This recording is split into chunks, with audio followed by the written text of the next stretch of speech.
Well, Mr. Anderson. Hopefully, you guys can hear me pretty smooth.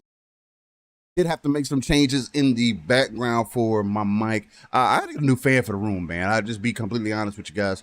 I'm a really hot guy. I don't mean literally, you know. I mean, hey, figure you guys can think whatever you like, but I'm really hot natured. Pretty standardly, right? Early in the morning. And Got the ego going. I wanted to give people some of my my hot nature story, you know. But I gotta get a bigger fan, man. So the reason I'm bringing up the fan is because it may be a little bit loud. Pong, let me know if you can hear it.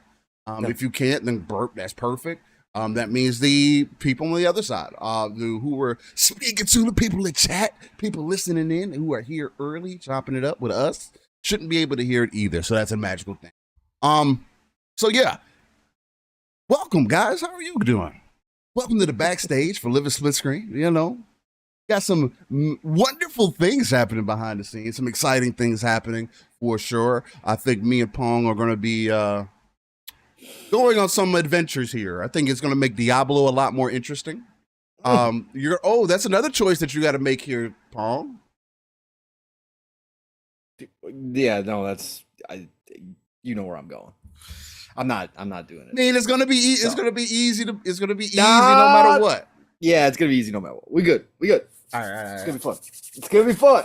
I was going to say, you got the option there. But nonetheless, you guys will figure out what we're talking about at some other later date.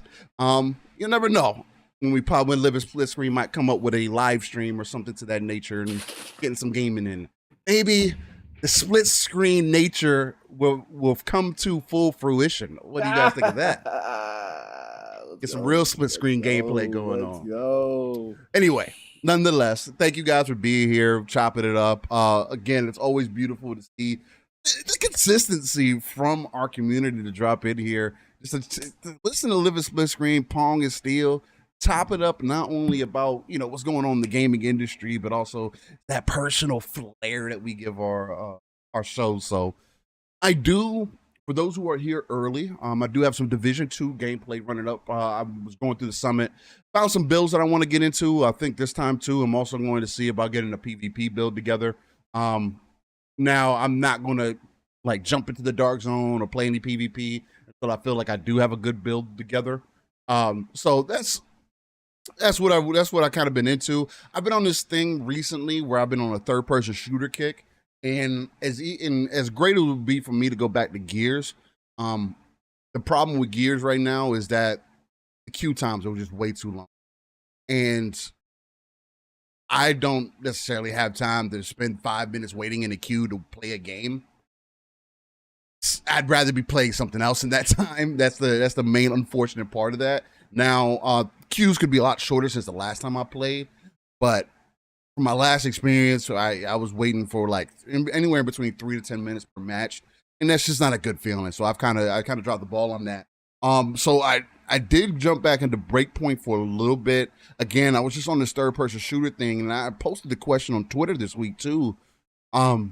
Just seeing what people were into, man. I know there's Fortnite. You got what else you got out there?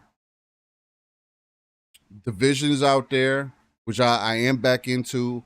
I'm going to be running that probably. That's going to be my third person shooter for the moment. Get some builds together, just have some fun with it, and then kind of go from there. What else we got out there? You got Rogue Company. That's okay. I didn't really like it. Something about Rogue Company didn't sit right with me as far as on a gameplay level. It had nothing to do with like being good at the game or anything like that. It was more so it didn't have that hook, I guess, as far as a gameplay wise and shooter wise. Not like in comparison to a Gears or a Ghost Recon. And of course, they're not ever going to be those things. And I don't think it does it as well as Fortnite does it either. I kind of would rather play Fortnite than play Rogue Company. Kind of where I'm at with it. Although Rogue Company can be some fun. So it's like, well, you know, what else do you got out there? There's another new game called Caliber that's been making its runs. It doesn't have native controller support. And me setting up the controller for it, it's just like, I didn't like the initial hour of the game that I played to fiddle with the controls and get it right for my personal liking. So I was just like, whatever. Nick says still you need to try out Starship Troopers. Yo, I was looking at some gameplay of that, Nick, speaking of which. And as much as I don't typically like favor first person shooters that much, another thing too, I've been back in Call of Duty kind of consistent this week because of rank play dropping and whatnot. Been in there solo dolo. No real dubs, but I've been catching some bodies, man. Getting things warmed back up. Again, when you're playing against people who are running it every day, right? You're gonna run into some issues. But I was looking at Starship Troopers, man. That game looks really dope and really like a lot of fun. Not gonna front to you, and mainly because it's exactly what I anticipated for the game to be. Right? That Left 4 Dead or what other game? Back 4 Blood. In the vein of those type of horde mode style game, with it being in the Starship Troopers universe, which is super dope. I like the aesthetic. Actually, the game looks a lot better than I was anticipating, and I think they really nailed what they were going for, at least on the gameplay level, on the head, right? I saw some gameplay to where you even got some Rainbow Six Extraction type finessing in the new Starship Trooper game, where you got a buddy, they got to take a core, you're running back or something to your ship possibly. Your team has to protect you while you got the aliens coming in. Starship Troopers looks like it's a lot of fun. I'm not going to lie. It looked really dope. And again, I am a fan of that good old nostalgic, corny ass Starship Troopers. I was telling you it was looking good, brother. I was telling you, yes. And Ducato, yes, you know that I signed up for that Arc Raiders beta, and I got some excellent things to talk about that, man. It's just because I saw people, and this is just something that I personally deal with, maybe not everybody deals with, especially me being multiplayer focused more so, more PvP focused more so. Is Arc Raiders brought up a conversation again that I keep seeing consistently. It was brought up again with Exo Primal and their gameplay loops, because Exo Primal came out and announced that they are going to have more. They removed some of the PvP, I think, from the one mode that they had available to us during the beta. Now, I do want some clarification on that, because I hope they didn't remove it from the mode and instead added an additional mode where it's just against, the bots, where it's just your team, you're going to get bots or whatever. For the people who want to play like that. I like the PvEVP experience that Exo Primal was giving us. I thought that was interesting. I think Arc Riders should do the same thing, but what we saw from Arc Riders this week was that they came out and said that the game was going to be more PvP focused. Now, I don't know what that entails, again, with them especially saying that the game was going to be PvPvE before. So I don't know what they're changing or what the dynamic's going to be like, whether it is going to be more Battle Royale-esque in that manner. I don't know. I guess we're going to find out. I am in the closed beta for it, so I'll definitely let you guys know. Unless they make me sign an NDA, then I can't say anything. Just like another Ubisoft game that I can't talk about currently, that I would not suggest anybody to buy. I wouldn't even suggest my enemy to buy on a bad day. I wouldn't do it. And the only thing I'll tell you, it has boats in it. Yeah, that's weird. But that's a personal thing.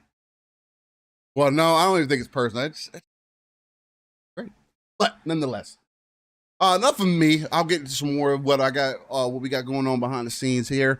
Paul, man, talk to the beautiful people. What's going on with you, man? Got some moments before we get in there. Yes. Hey, what a week. Listen, we'll get into a little bit as far as the news goes, because there's a lot going on. So, got some exciting things going on behind the scenes, like Steele was hinting at. You guys will be seeing that hopefully shortly at some point. I won't keep it under wraps for too long, and that's going to be exciting. But gameplay wise, man, listen, it's funny, Steele. Well, we'll get into it when we start the show. I love Game Pass, and I really do. Yeah. I'm not that dude that's out here just talking Game Pass as a free advertisement for Xbox. It's just the type of gamer I am. The things I get to try. I played around with Ghost Lore this week, which dropped into Game Pass. It's just little games like that come out of nowhere. If you like Diablo style games, and I'll talk about this in my intro, but if you like Diablo style games, check out Ghost Lore. I know Diablo's right around the corner, so it don't really freaking matter. That's the other thing that it is. But go give Ghost Lore a chance. People didn't know what it was. Again, this latest drop of Game Pass games, I saw a lot of people going, "Oh, what is this stuff?" Listen, that's a part of Game Pass. You get to try new things. And I downloaded Ghost Lore and I downloaded Eastern Exorcist, two, obviously Eastern style games, not knowing what to expect. I have yet to jump into Eastern Exorcist because Ghost Lore, I looked it up first because I was like, what is this game? Well, it's a Diablo-esque game. And I was like, okay, but it's got that old 8-bit, 16-bit style to it. And I was like, all right. So I popped it in. Sure enough, Steel, it scratches that itch, man. Wow, okay. It's an indie game. So as long as you're not going in expecting something like Diablo, this game has it all. It's got the loot. It's got the stats. It's got this glyph system. It's super cool. And that's why I love Game Pass, because I never would have tried this game. I never would have paid money to try this game. And here it is. It's a fun freaking game. So, but yeah, man, just stuff like that. But we got a lot to talk about, Steel, for sure. So let's get down to business, brother, and see what's going on here. Yeah, we definitely do. Hey, we got some new faces coming in here. We do. Check us out. We do. What's going on? How you guys doing? Please, if you enjoy the content, hit that like button. We are only backstage currently. We typically go about 15 minutes. We go right at 9. We do about 15 minutes of backstage, and then we go right into the show for our audio listeners and everything. Living Split Screen is a non-console centric platform for those who are newer here, and I would definitely give you some more of that info of what we are about and what we do here in our official intro coming up here shortly. Hopefully like the intro tunes and whatnot, and from there we'll definitely get it in. We got some exciting things to talk about. I hope you guys are ready, man. Let's get to it.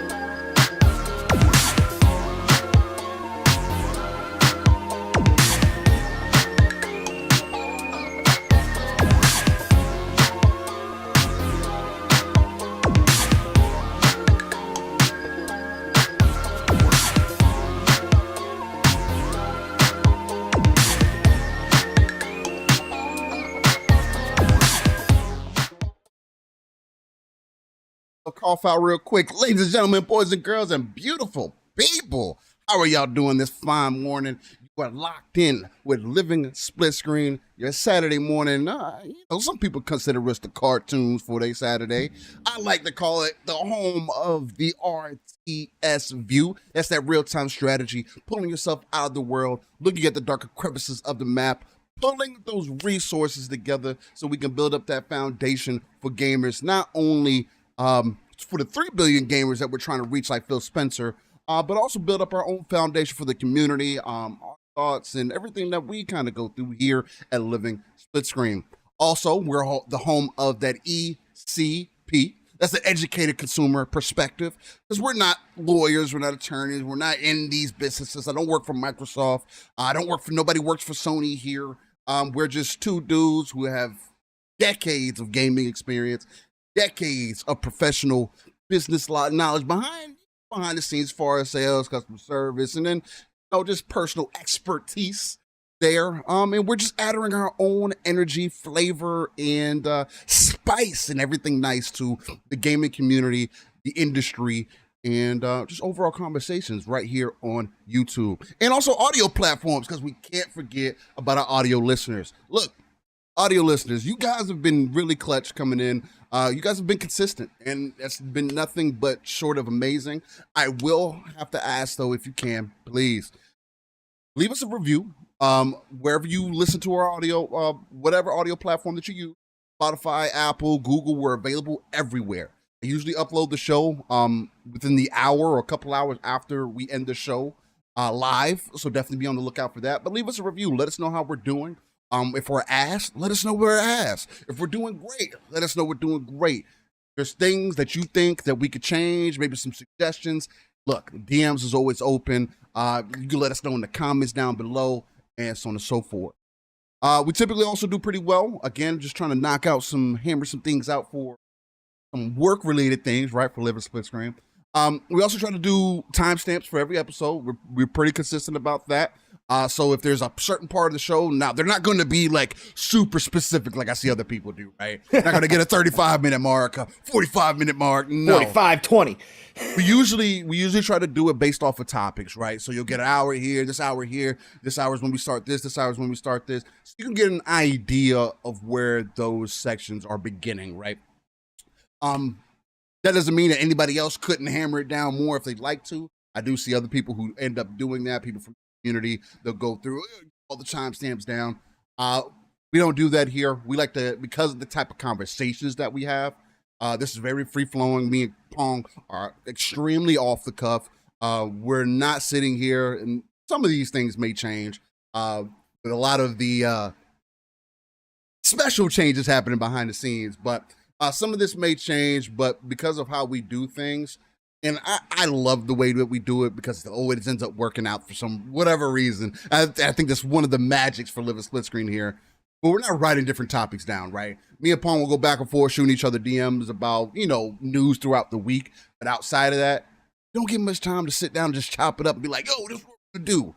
So hopefully you see the magic in what that is. But nonetheless, I am one of your hosts, Steel Rain. And I have to introduce you to my brother from another, the uncanny gentleman himself, the X-Men who is not Cyclops. And he's working on, getting Rogue in the corner over there. But nonetheless, my brother, Pong. So, how you feeling, man? Steel, we are back for episode 103. Next week means the end of season 2 of Living Split Screen. Yes, it does. We hit that 100 mark, which is big. We didn't make a big deal out of it because we go seasons here. But obviously getting this 103 and one more away from the end of season 2. And Steel, we're going to start season 3 during showcase season, brother. Yep. Showcase season to start season 3. Man, this is the best time to be a gamer. I keep telling everybody. It is the golden age of gaming for this reason. And we got a heavyweight showcase showdown coming up, which we haven't had in years because Sony stepped back into the ring finally. Yes, I know it's a couple weeks apart, but it's still got that old E3 feel. This week has been awesome for news. We got a lot to talk about for sure. And you know what? It's going to be fun this year. Even though I don't own a PlayStation 5, even though I have said on this show and many others, this generation, I might skip Sony altogether for the reasons, because of how I feel they are holding back the generation in some ways with some of their actions and what they're doing here. But I still get hyped to see new games coming out, and I still love to hear what everybody's going to have to say about it. So we're going to get down to business with that. Listen, gaming wise this week, Age of Wonders 4 has got me, brother. This is, I keep making regular weekly posts about it. I really, like I said, this is the best 4X strategy experience that I've had since old Civ days. I've already had some of the best moments ever in a 4X strategy game with Age of Wonders 4. And this is all, and again, it's already because, this game only came out a couple weeks ago. And I'm just having a blast with it, man. I just started I'm now into my next race of orcs this time. I'm going through each race. I did Dark Elves, I did Dwarves, and now I'm doing Orcs. And I'm playing Orc Barbarians who are cannibals. I gave them the skill set of cannibalization, so they can eat bodies on the battlefield and heal themselves and gain power. No, it's freaking amazing, brother. This is high fantasy stuff. So I got my Orc King. Got my Orc King, made him red skin, like Red Hulk. made him big. And his the rest of the faction is green skin. So he stands out. Man, he's riding a warg. Bro, this game is so much fun, man. I'm just loving every minute of it. The story is good. They got a whole story campaign that you can play, or obviously, as I've explained before, you can create your own world. They've got preset worlds you can jump into. All sorts of different. There's so much customization in this game, but I'm just having a blast with that. And then, as I was saying behind the scenes, I downloaded a couple games that dropped into Game Pass this week. I downloaded Ghost Lore and Eastern Exorcist. Both of them, obviously, again, Eastern style games, which I absolutely love. It's so cool to see Game Pass getting Xbox getting those type of games, and the fact that they're in Game Pass. Yes, they're indie games. So are they the big games? Are they the Personas? Are they the Final Fantasies? No, they're not. But it still comes with a different perspective from an indie title that gives you just that aesthetic from the East that is just different than what we get here in the West a lot. Yeah. And so, I thought I was going to jump into both of them this week, but as I was saying behind the scenes, I actually wound up jumping into Ghost Lore first. And yeah, I haven't touched Eastern Exorcist yet. Why? Because Ghost Lore, I came to find out, is a Diablo-esque style action RPG. And my God, Steel, it's got 8-bit, 16-bit graphics, kind of a mix. It's so cool because it comes with, again, that different flair. So like the class system, it's got these different classes that it's not like warrior, sorcerer. It's not like that. Like, no, you've got, actually, funny enough, one of the classes is an exorcist class in this game because you are fighting spirits, right? You are battling spirits throughout this game, but it's got everything that you want in a Diablo style game. It's got all the loot you could ever want. It's got, different weapons, which give you different abilities. It's got skill sets. It doesn't have a skill tree per se, but what they included was this glyph system, and you collect these glyphs, Steel. And as you level up, you open up more slots to add to this checkerboard of glyphs. And depending on how you put them together will affect skills, because you've got normal, of course, you got all your different, you got, rares, you got legendaries, you got epics, you got all that stuff. You got everything, like I said, just like the other.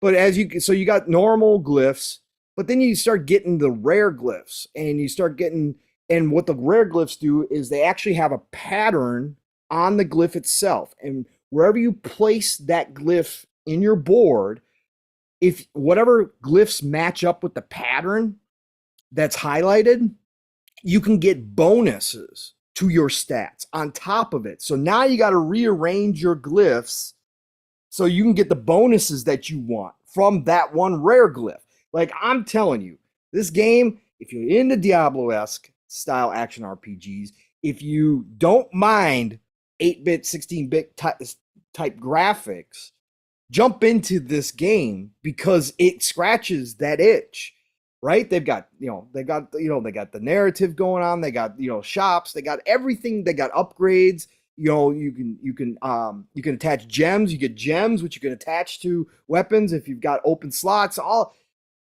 Again, there's heavy influence here, and it's just a blast.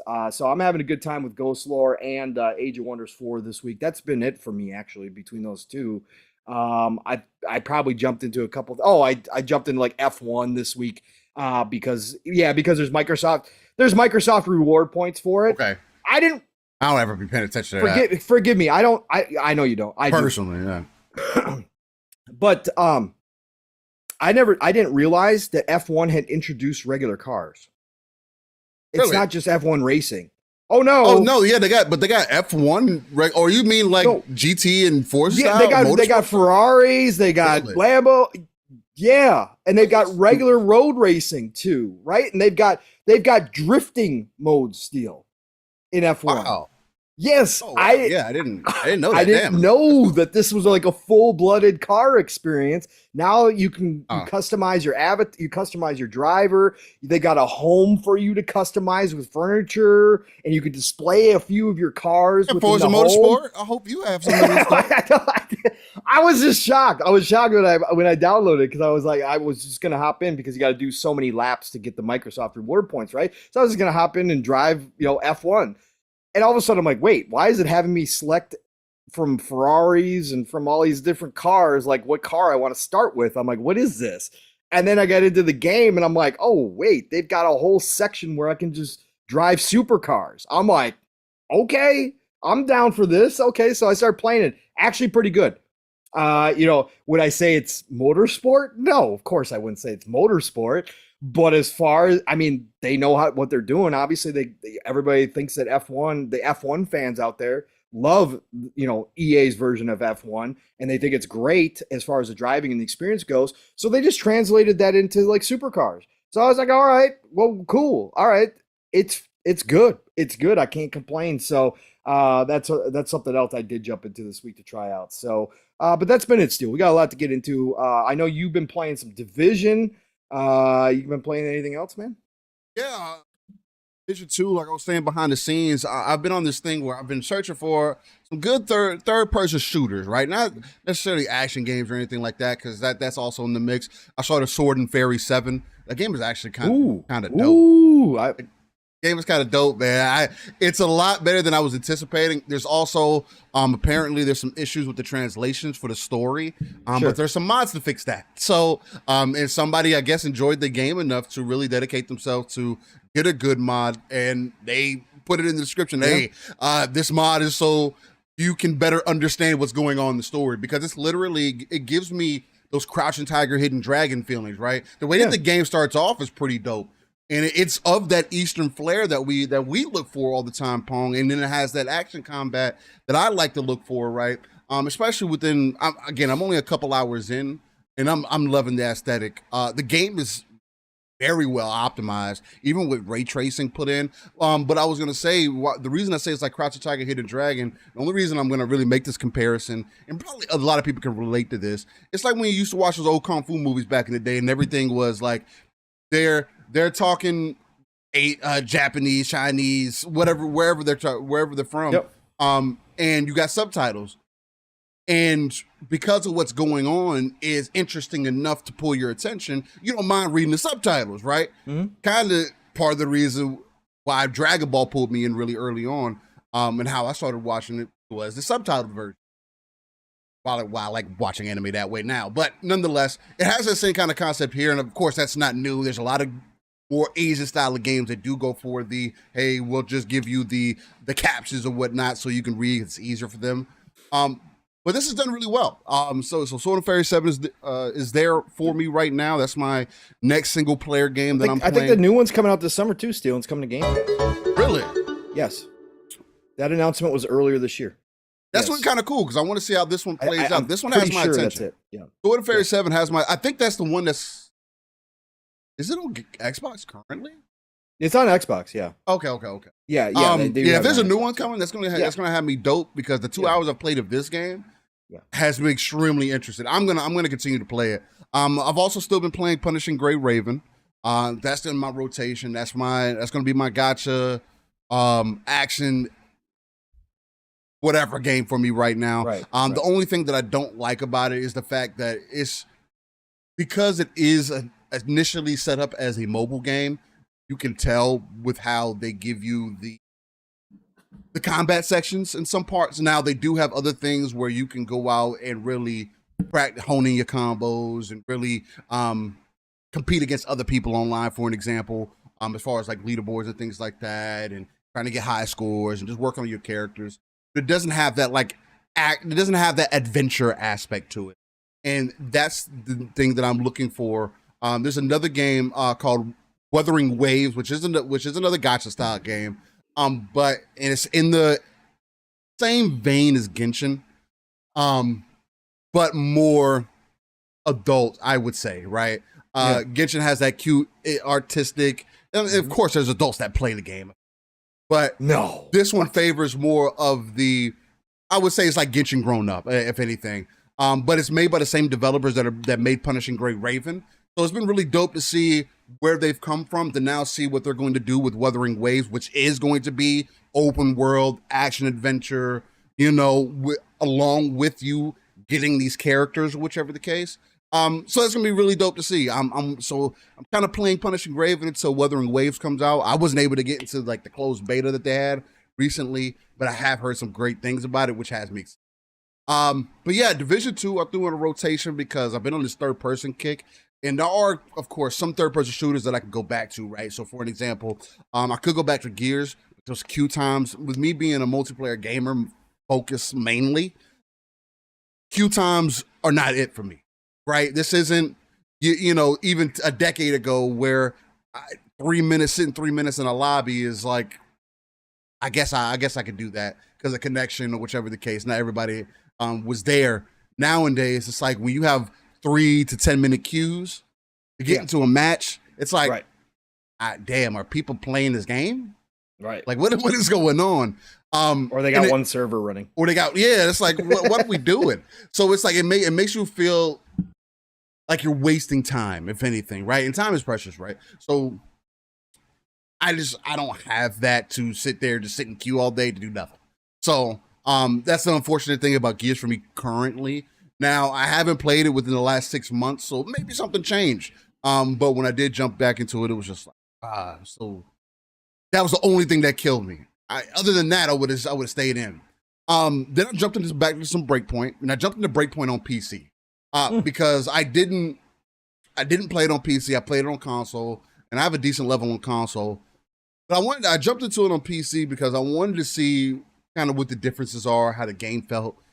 And this is one thing that I will say, when I talk about feeling in games, on the PC side of things, still currently, that is probably where you're still going to get the best feeling of your games. And it's hard for me to explain that because it's not just frame rate. It's also latency and a lot of other things that go into it. But frame rate does help. It just, the way that certain games feel will change the entirety of a game for you.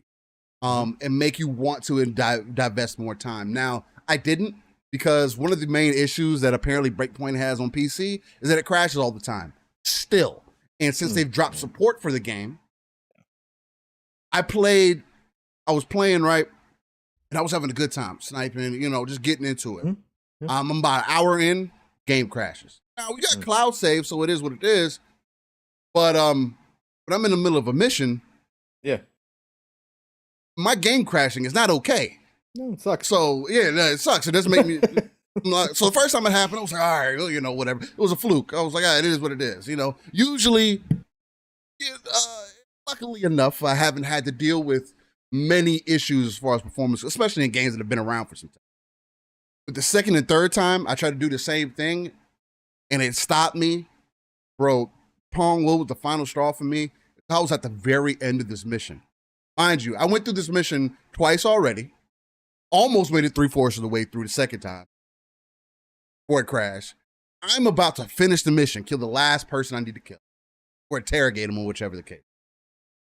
I go up, I sneak up on him real smooth, like the neck, and the game crashes. And I uninstalled the game. I said, you know what? Nah, I'm good. So I downloaded it again on I didn't download it on console. I said, you know what, I'm just not gonna play it. But I did jump into Division 2 on PC, and just to get a feel for it, right? I wanted to see how things were looking. Man, that game, the Snowdrop engine, especially on PC currently, and it still does look good. It looks really good still on console, especially with the update for the Series X and S console. It still looks really well in comparison, but the detail that's missing, the feeling of the Division that is missing as far as it feeling a little bit more intuitive, it is a good example. Like, if anybody has the opportunity And if slow-mo ever came through, he'd probably be able to speak to it. But if you ever had the opportunity to go from, for an example, the Division 2 on, or you can use any game.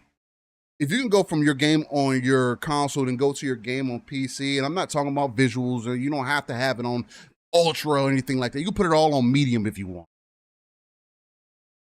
Division 2, at least to me, is a good example of what I mean by I want more feeling in my games.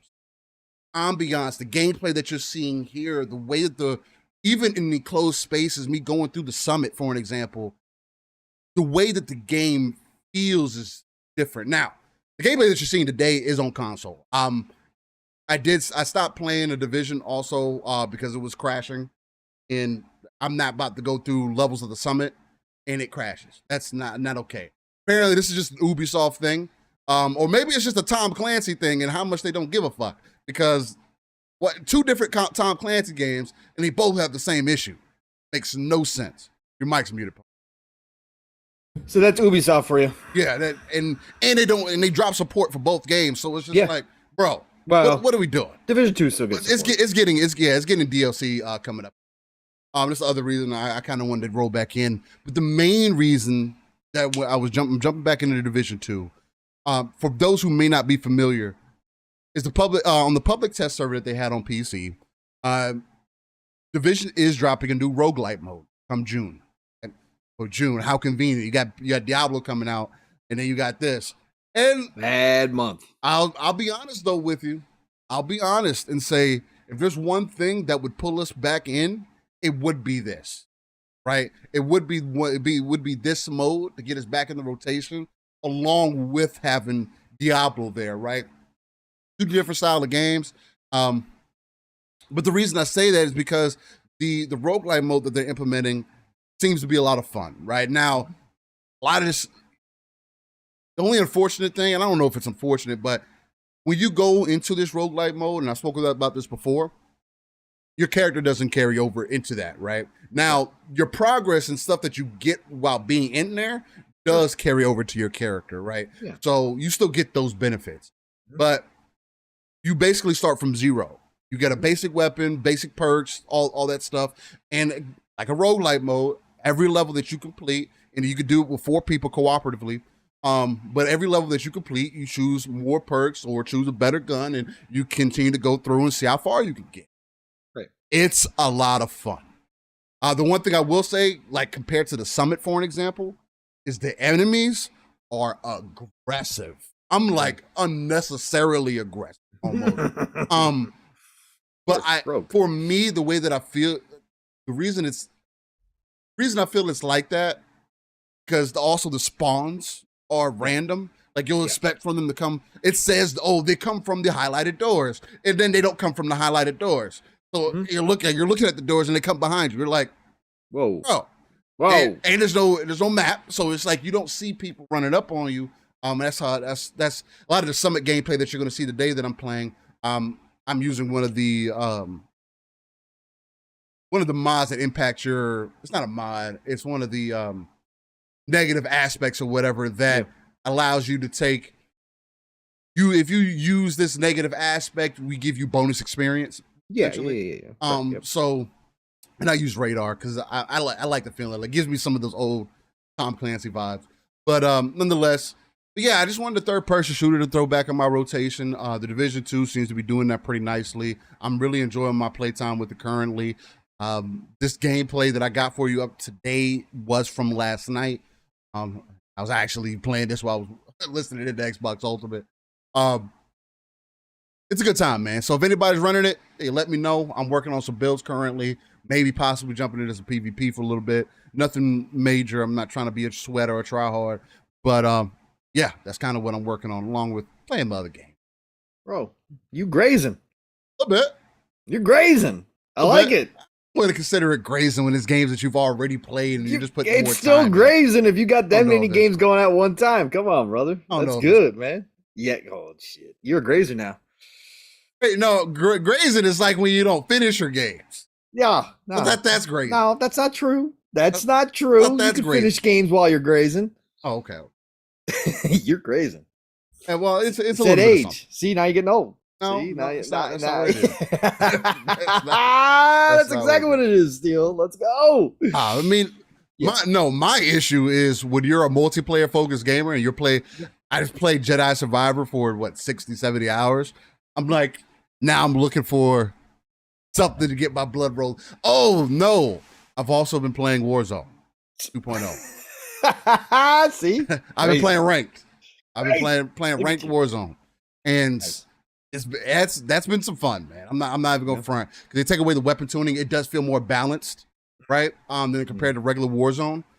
So it's been a good time. I catch the dubs. I'm going solo queuing with randoms, and nobody's communicating. Randoms act like they've never played Call of Duty in their life before. Warzone is a different beast in itself, and especially ranked.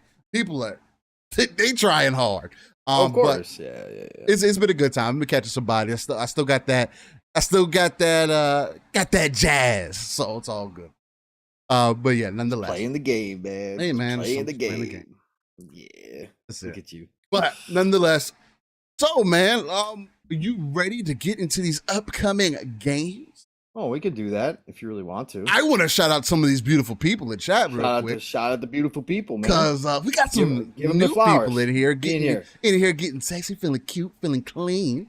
So real quick, and anybody, if you don't hear your name, again, I like to try to run through the names if I can. If you don't hear your name, let me know how you feeling, how you doing, or just drop a hey in chat, and I'll try to see if I can get you a shout out. Because again, I greatly appreciate you all tuning in on a week-to-week basis. We greatly appreciate. We do. You gotta speak for yourself sometimes, man. Because maybe you don't like these people. You know? Would you stop? Oh man, making me look bad this morning. Oh, Only Steel appreciates y'all. Yeah, only me. It's just me by myself. Paul tells me He's how trying much to he doesn't take like over you the guys. show. I've been telling you guys that. That's why he puts me on mute all the time. Oh God! See, when he says, "Oh, Pong, you're on mute," it's actually on his side. On our show, right? Yeah, right. Anyway, you stupid.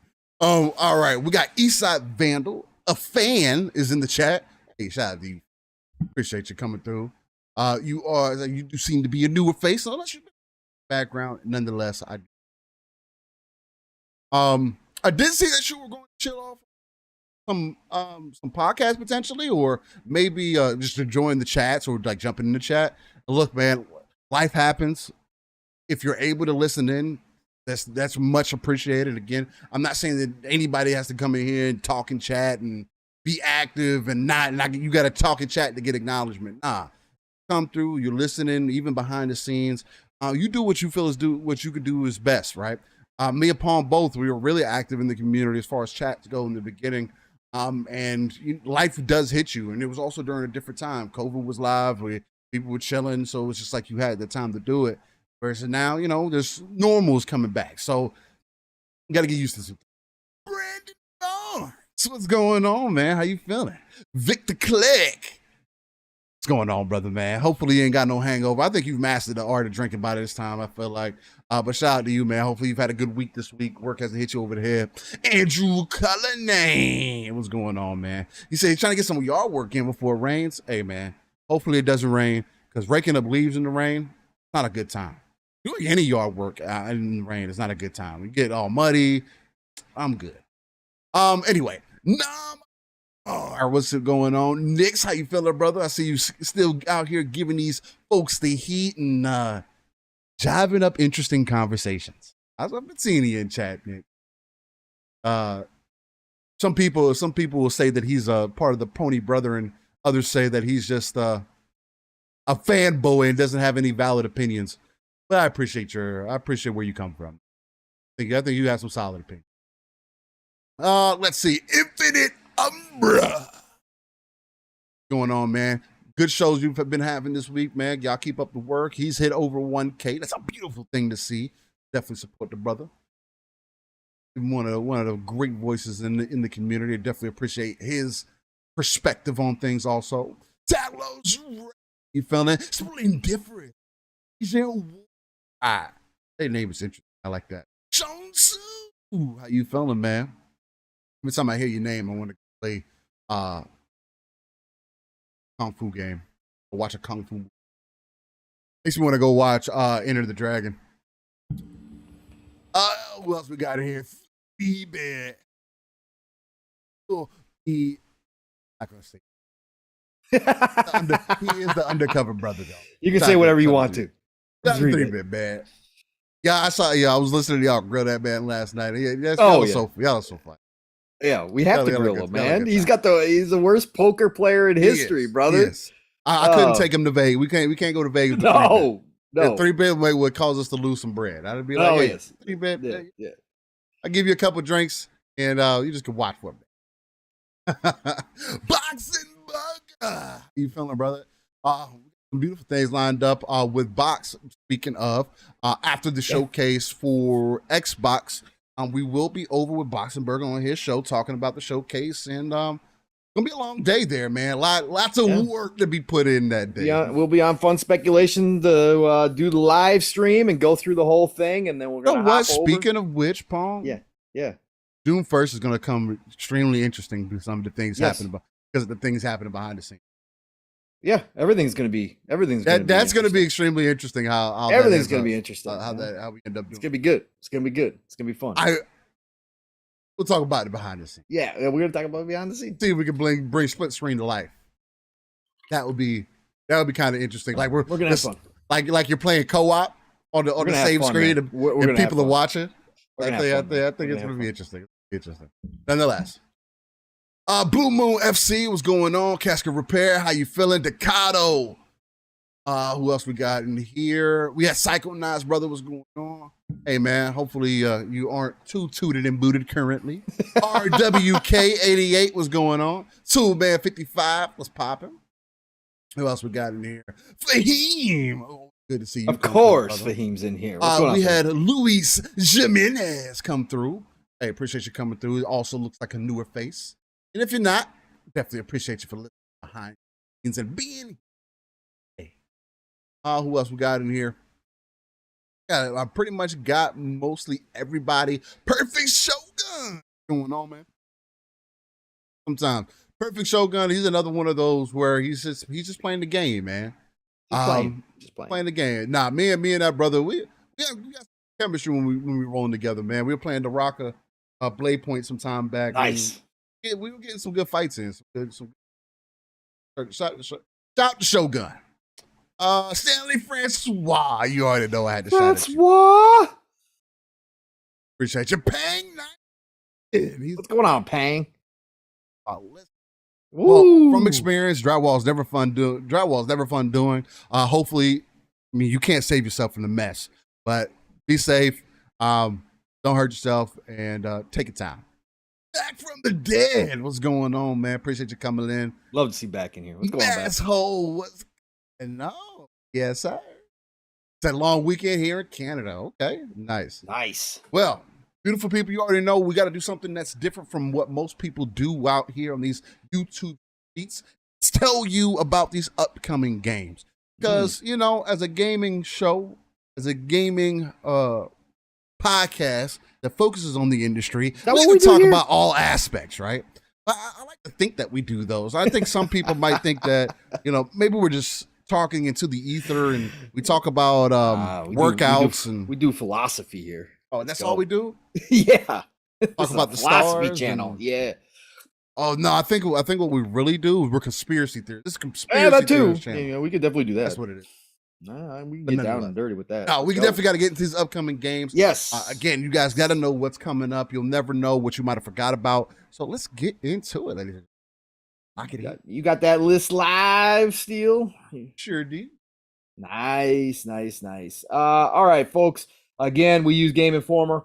Not perfect, but obviously, it's about as good as it gets. If we do forget something major or something, something else is dropping in, let us know in the chat. But this is the list that Game Informer has provided. So let's rock and roll. We're going to start this week off, which is May the 22nd, with Inkbound over on PC. Looks like an interesting little strategy title. So again, Inkbound on PC, May 22nd. We've got After Us, not The Last of Us. Nope, we're not getting another Last of Us. After Us. It was kind of cool. This game does look cool. Developed by Piccolo, published by Private Division. It's green. Piccolo is green. Yeah. Yes, he did. He's working for 2K over at Private Division. Nice, So that's what he's nice. doing. Published by Private Division, which is 2K's indie or third party publishing arm, for anybody who doesn't know. So Private Division does a lot of good stuff. This is an adventure game coming May the 23rd. This is coming to PlayStation 5. God, ads. Really? PlayStation 5, Xbox Series, PC on May 23rd. So current gen only. Yeah. Love to see it more and more. That's what we're getting now. So go check out After Us. I think this one looks really cool too. Yeah, I might check it out, man. It looks really dope. I like the concept of the game. It has some of those Painted Birds of Spirits vibes to it. Yes. I think it does have some combat in there. Yes, it does. But yep. Yeah, game looks so go check out After Us. And then I know there's a bunch of people. This is one of those games that they just keep putting out new title after new title. People don't think about it, but it is, I believe it is actually in Game Pass. I want to say at least one of them is, but Amnesia, the new one, The Bunker, is coming to Xbox Series consoles, PlayStation 4, Xbox One, and PC. Interestingly enough, no PS5 version, but Amnesia is an adventure game, horror, psychological horror style game.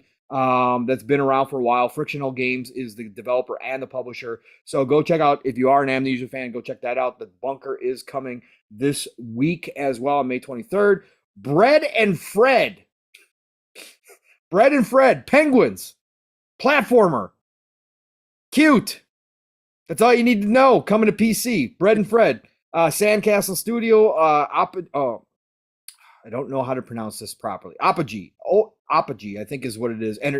Apogee. Yeah, is the publisher. Apogee Entertainment is the publisher. May 23rd. Again, Penguins, platformer, cute. Go check it out on PC if you're into that stuff. Bread and Fred, I love that name. Convergence, a League of Legends story, is coming to PlayStation 5, Xbox Series, PlayStation 4, Xbox One, Switch, and PC. All you League fans out there, this is another action game. I have not even heard about this one, which is really weird. Steel. I think it's 2D style and Castlevania style. But it's weird because normally the League of Legends stuff, we get something, we get a showing of it, especially when it's showing up on everything. So it depends, man, because I guess it's just because of how the interest goes. I don't know. People like League of Legends, of course, but I just don't know how these other side games have been doing. Like you mentioned, I don't hear much about them as far as it being announced or anybody being excited for them. Yeah, weird. It's a single player game developed by Double Stallion, published by Riot Forge. So May the 23rd, coming out. Convergence, a League of Legends story. Then, of course, Farming Simulator 23 has to show up on the Switch, has to show up on iOS, and has to show up on Android. So that happens on the 23rd for all you Farming Simulator fans. And I know there is a quiet, big fan base for Farming Simulator, man. I've played around with them. I don't get it.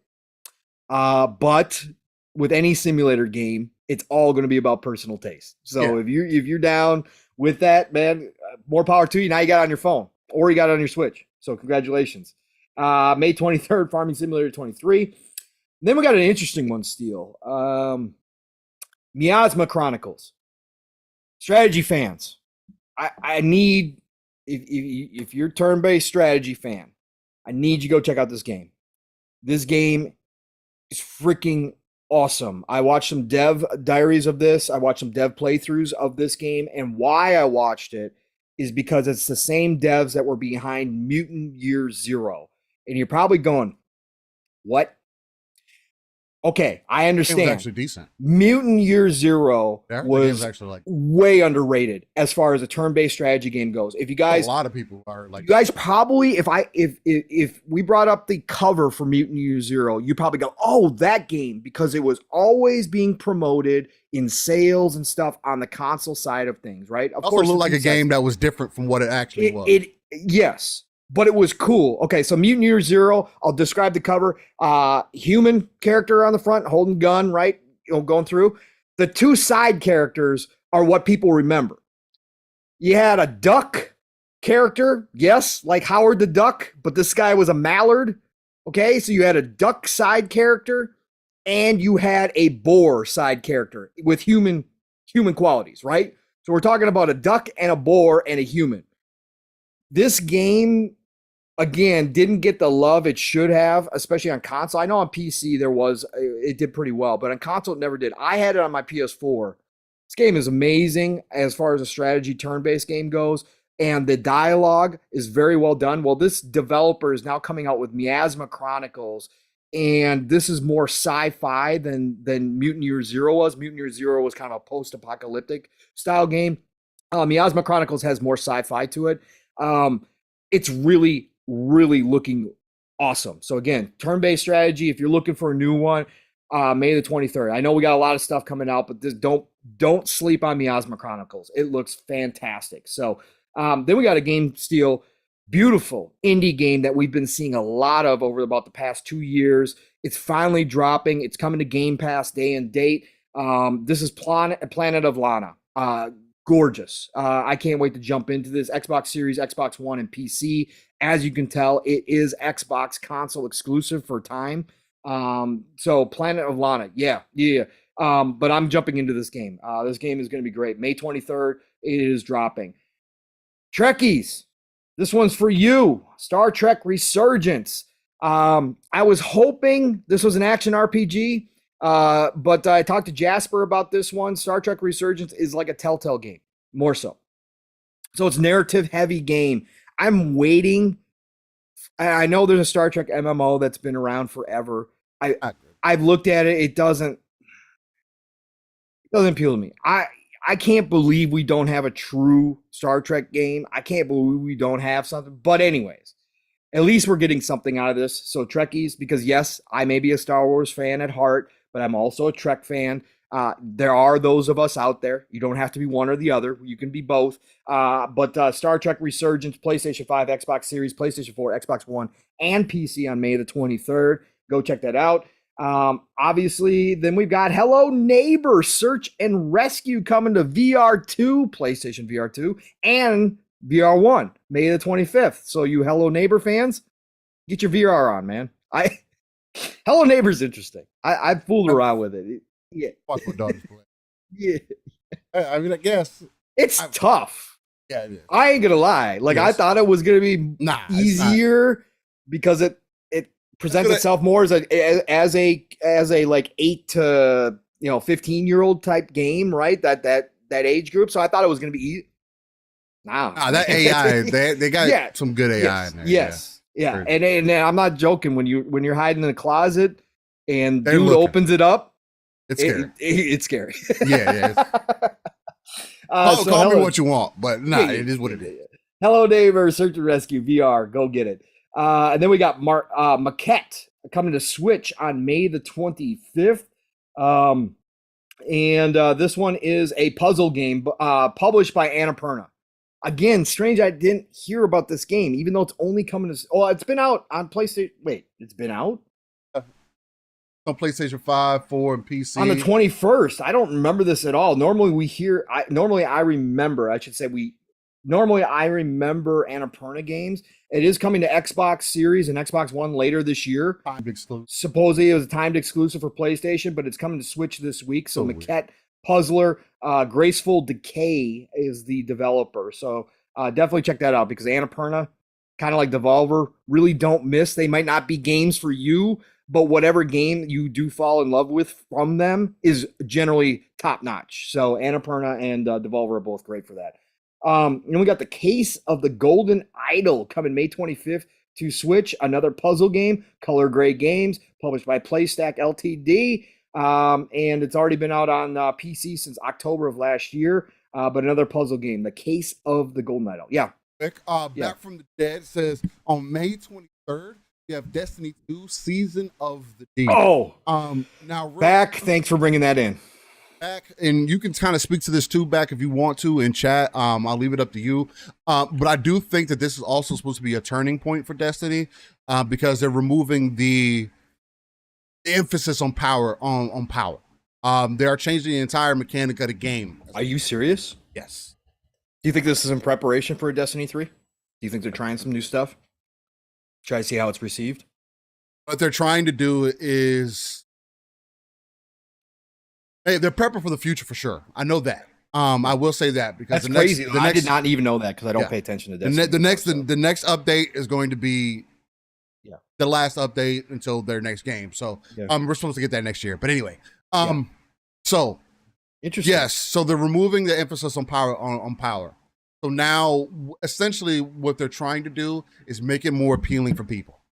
To make it seem, and I only say seem because I don't know, make you feel as though the time that you spend is more worth it, right? You don't have to wait for, this new season comes out and you got to do this whole grind again they're essentially removing that part of it, making it feel like it's a chore, and essentially trying to bring the fun back to the game from what I'm understanding. Now I'm still not satisfied because I don't know what they're bringing in PvP side. And this is another game that I've been seeing that people are like, no, Destiny, focus more on the PvE. The PvP needs no love. Although the PvP hasn't got love in 3 years, but we keep getting more content for story. For PvE, it's like, bro, two sides of the game. Do both sides well, please. Bungie, look who we're talking about. Nonetheless. But yeah, so this is going to be a massive change for Destiny 2. So if anybody, I would suggest with this new update, I do think you need the DLC though. I know. Yeah. It's part of the reason I stopped playing because I like playing Destiny on PC. I don't mind playing on console. Of course, it is going to be a frame rate thing for me on Destiny. It just plays smooth, and I've played the game so much on console. Yeah. The experience just feels different here. For me at least. Right. I don't have all the content here, and it doesn't carry over. Yeah. Even if I purchase it and I beat the story, it's like I don't like the concept of that. Sure. It just makes no sense. Like, how do you penalize your players for playing in multiple places? You want them to spend more money. Right, of course. Instead of saying, hey, we respect your time. Hey, no matter where you go, as long as if you've purchased it at some point, that all should carry.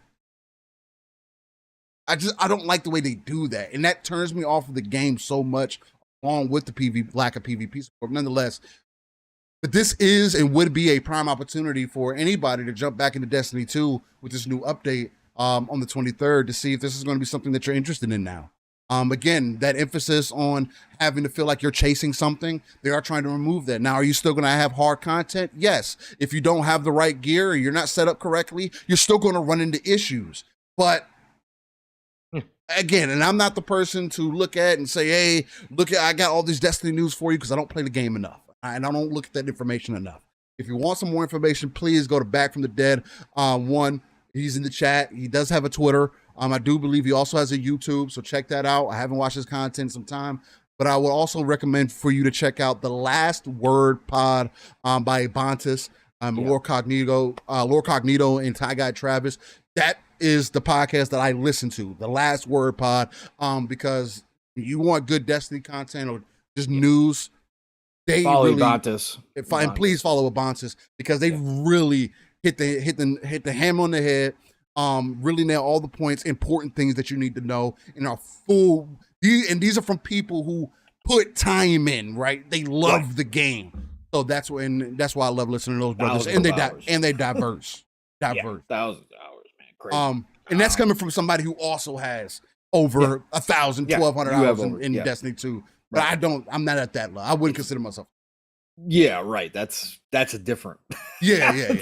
That's. But nonetheless, so you definitely check that out. But Dad, thank you back for putting that in. Yeah, absolutely. And then we got one last game here, Steel. And this game, questionable one, right? Yeah. This is the questionable one. It's not getting any love. It started out like, okay. So, anyways, The Lord of the Rings Gollum. The Lord of the Rings Gollum is coming to PlayStation 5, Xbox Series, PlayStation 4, Xbox One, and PC. Love The Lord of the Rings. Love The Lord of the Rings. One of my favorite franchises. Again, I read the books in 8th grade. Been in love ever since. I know there's going to be a lot of people. It's by Daedalic, which is they're a good developer. For me personally, it shouldn't have changed the art style. They shouldn't have changed the art style. Well, Number one, at least the character design of Gollum. the character design. This game has been through massive changes since they first showed it off. Massive. The tone of the game to me has changed dramatically from where it started to where it is now. Some people are going to appreciate that change. Some people probably never saw the original trailer that they announced with. So you're not even going to know there's any difference. So you got to go see it and then judge it for yourself if it's going to be something you're interested in. For me, I like Gollum as a character in the books and in the movies. He is the last character I want to play a game about. That's just me. I don't have any interest in playing Gollum. Okay, I just don't. That's just me thing. But support character, like yeah, that's what and honestly, he's one of the main characters in the book. Like he's like the outside of Frodo, he's like the guy. Like him and Frodo kind of share that. His perspective is very well told, and his importance within the story is second to none. Some of the stuff he's done with the ring. Yes. So, but again, you got to go judge it for yourself. You got to go check it out. It is going to be a stealth action game, obviously adventure game, but it's going to be stealth because it's Gollum. He doesn't have weapons. He's not a fighter per se. He's a stealth. He's a shadows. He's a backstabber. He's a thief. He's that guy. So there are going to be some people who love this because of that aspect that it is a stealth action adventure game, and it could be good. It might be a hit. There's no love for it out there as far as hype goes. There is, again, a certain group of people who've been looking forward to this, and shout out to all of you. Again, I love seeing more Lord of the Rings content come because I want more. And now this week we got news that there's an MMO in development, which is freaking awesome. It's going to take years to be here, but I can't wait. Yeah. I don't know if you're talking about this game specifically, but I've been hearing talk about that's supposed to be coming out this week. Yeah. That is really good. I don't know if it's this one, man. I don't know if it's this one, but if it ends up being this one, I personally don't like what they did to Gollum. I would have played the game I would have probably played it if they would have kept him the original way. I would have been more likely to check it out at some point. Yes. Probably. Right. When I saw the change they did to him, I was just threw me for a loop, man. Like I didn't like the new character they came with. Aesthetically, it's not. Am I having a mic issue, Nix? Let me know what's going on. Aesthetically, I'm not down with the changes. And like I said, I feel like they changed the world to Steel. I think that the world originally, when they showed it, felt a lot darker and menacing than this one does. Now, not to say that maybe it's just the areas that they're showing, the levels that they're showing, where the atmosphere might be different, but the aesthetic overall, I think, has changed in this game, and that really turned me off. But again, it's personal, and Gollum, again, is just not a character I'm interested in playing. Like Steele said, had they kept it the original way, I would have been more likely to try it at some point, just because it is Lord of the Rings, because you are going to be meeting other characters. I will also say this, because it is cross-gen, the cross-gen shows through in this game a lot with the characters, the NPCs. Sometimes it can look really good from what I've seen, and then other times it's like, what is this? Like, is this 360? Because it does look dated. Yeah, it's not good. So, but again, go check it out for yourself.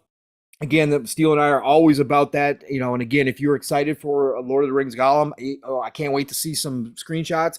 If this is the game that Steele's saying that other people are talking about that they're playing behind the scenes and it winds up being a freaking fantastic game, awesome. Again, for me, this is not the character I want to play in Lord of the Rings, but it is something that I don't know. It's strange how this game, because when this game was first announced, there seemed to be a swell of hype and people were like, oh, this looks awesome. This is amazing. And then they went through all these changes and more changes, and the more showings they had, the less that hype died down. Like, not a lot of people talking about it. So Lord of the Rings Gollum this week, lot to play, a lot to get into.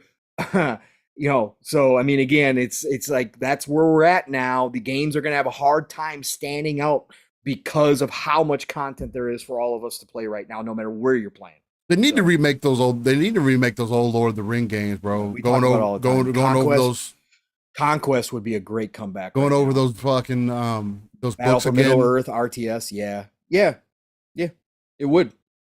Again, the MMO might fit that depending on what age of Lord of the Rings they get into, right? Which we don't know yet. That is going to be heavily dependent. Yeah, I mean, and hopefully the MMO does have good combat. I'd want it to be like some good action oriented combat from what we had in Lord of the Rings.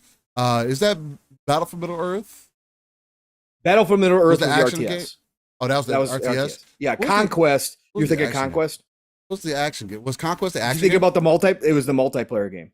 It was the PvP. I don't think this one was multiplayer. It was a single player adventure. So then you are talking about Lord of the Rings. Action. The two was it Two Towers? Was it Two Towers?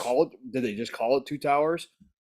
I don't remember what the exact name of it was, but they need to bring that one too. And if the MMO had style combat like that, because you literally, I mean, it'd give you. It's how games were played by like back in the day, where it's like, yeah, you had some branching paths or whatnot, but you had a path that you'd walk through. You'd fight enemies. To slice them up or whatnot. There's one section that's extremely memorable. War of the North, maybe. I don't know. I don't know. War of the North, I played a lot of with the kid. I don't know if it was that. But there was one section where I remember where you were on the tower and you had the orcs would just were climbing. And you had to kind of up and down, and you were just slicing, fighting them as you were. You're not talking about the WB games. You're going back further, right? No, yeah, I'm talking about like this is like 2006. Yeah, you're talking about early 2000s type. It might be War of the North. It's like PlayStation 2. Yeah. Yeah, it's like PlayStation 2. Back? Yeah, it's like PlayStation 2. Okay, so now you're going beyond because War of the North was 360 era. So yeah, you're going back further than it's like OG Xbox type. Okay. Well, it was around that time.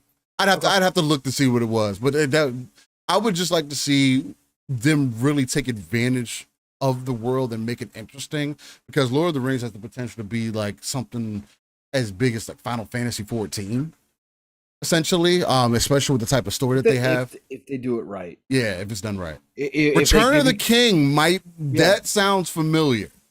I'm gonna look it up when we get into our first. Because they did back then, Steel, what you were getting was the movie games, right? So you were getting those one for one. Right. Yeah, that's exactly probably what you're talking about. I thought you were going back 360. I didn't know you were going back PS2 era, because War of the North was freaking fantastic too. Underrated game. RPG mechanics. Really, really good game. War of the North was fun as hell. I thought personally. So, anyways. That is your week of upcoming gaming. Yeah, folks. No, it was the Return of the King. Return of the King? Okay. Yep. That game was dope. That game was super. Yeah, because it basically followed it basically followed the movie. Yeah, it did. Yeah, and I didn't play War of the North. Damn. What year did War of the North come out? I have no. Oh God! Now you're asking me again. I don't do dates very well sometimes. I'll find out right now. Because War of the North was cool as hell. Again, it didn't get the love. People were kind of disappointed with it, but I absolutely came out 2011. Yep. There you go. Anyway. Well, I'll see. Hack and slash RPG, man. It was great. Yeah, might be one to give a little run through. I don't know. We'll see what's going on. But nonetheless, that was your upcoming game, ladies and gentlemen. Hopefully, something in there spoke to your personal soul. Again, with so many games that are coming out here as of recent, and then especially on the horizon. What's going on? War of the North. The music composer. Yeah, again. Listen, folks, I know most of you don't pay attention to music composers, but listen, music is important in games just like it is in movies. Enon Zur, who's doing Starfield.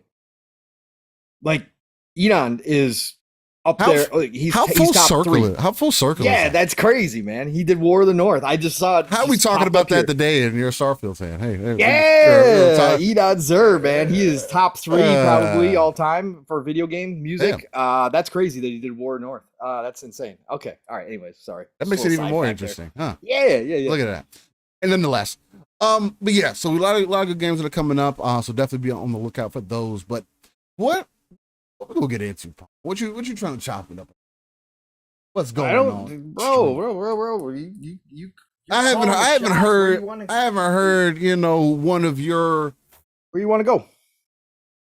I haven't heard one of your rants in a while, man. I feel like I things don't have know if just I. been. What do I got? What do we got to rant about? Are we going to rant about journalism again? Are we going to rant about the Starfield nonsense that has already started? Because the reality that this game is dropping, the reality is setting in for people that Bethesda, A Team, Todd Howard games are that big of a deal that everybody forgets until they show up and then they get slapped in the face with them. And now the reality that this is going to be an Xbox ecosystem exclusive is starting to set in for some people, even some people who are seemingly Xbox fans, seemingly putting the onus on the importance of this game beyond what even we've talked about, Steel, as we've talked about that this is one of the most important releases for Xbox in their history. I've said it is as important as Halo CE. Some others have said that. Some other people have said some other maybe not that big, but some other people do think it's that important. But now we've got journalists out here because of the Redfall situation, because of the lack of games last year, that Starfield is the be all end all. It's got to cure world hunger and cancer at the same time. Otherwise, it's going to mean the end of Xbox. I mean, we could certainly get into that, Steel, if you really wanted to. Yeah. I think it's funny. I think it's funny as hell what's going on. I was looking for.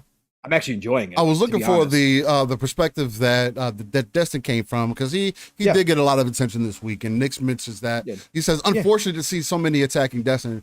Nick's, the unfortunate thing is that the internet exists, and you're always going to have people who don't agree with you or will attack your points. And I'm not going to say that I necessarily agree with the thing he said in his video. I don't. I do feel like it's over dramatic, but he's been in that industry for a long time, and he knows how to drive clicks when he needs them. He knows how to drive attention, and if it's drawn. And the thing that is different about Destin, though, that I do respect, is that typically he is coming from his own thought process, his own truth. Not something that he heard multitudes of other people to say, and he wants to fit in and look cool, and so that is the one knock that I would say that people may not necessarily understand and get. And internet exists, and a lack of reading comprehension.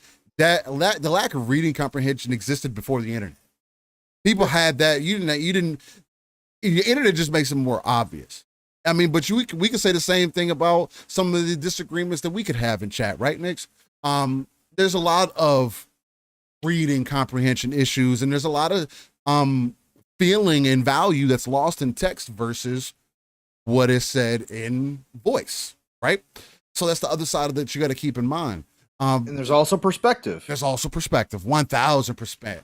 That's going to influence what you read and how you read it and what you take away from it, no matter what.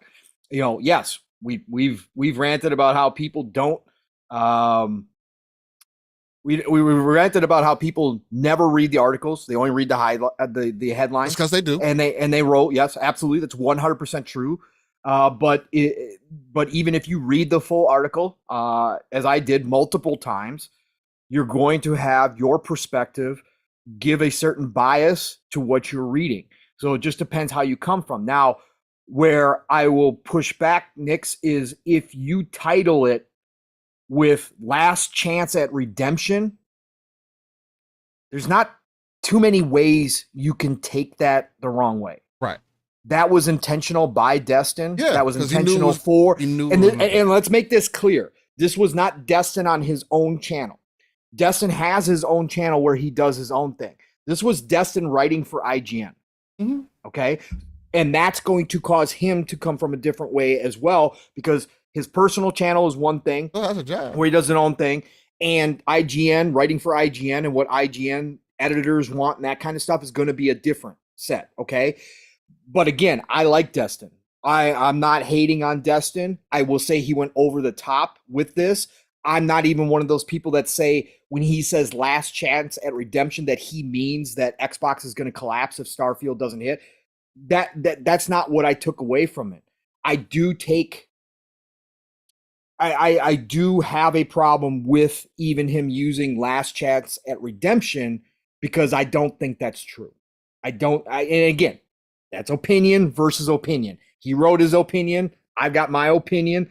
I just think it's over the top to say it's the last chance at redemption. Microsoft has about 40 plus games in development right now. Each one of those are a chance at redemption, no matter what happens with Starfield. Yeah, the last chance of redemption is when the Xbox comes out and says we're not successful like Sega did back in the day. Right. So we can't keep doing this. Right. And Destin did say, he did imply that there would be a large number of Xbox fans who might jump ship, and that's what he meant by last chance at redemption for that group of people that might be on the fence right now with Xbox. I don't believe so. I don't think so either. I don't think so either. But this is, and then we had Paul Tassi write an article as well the next day. And his article his was good too. His was good. His was good. Again, Paul can.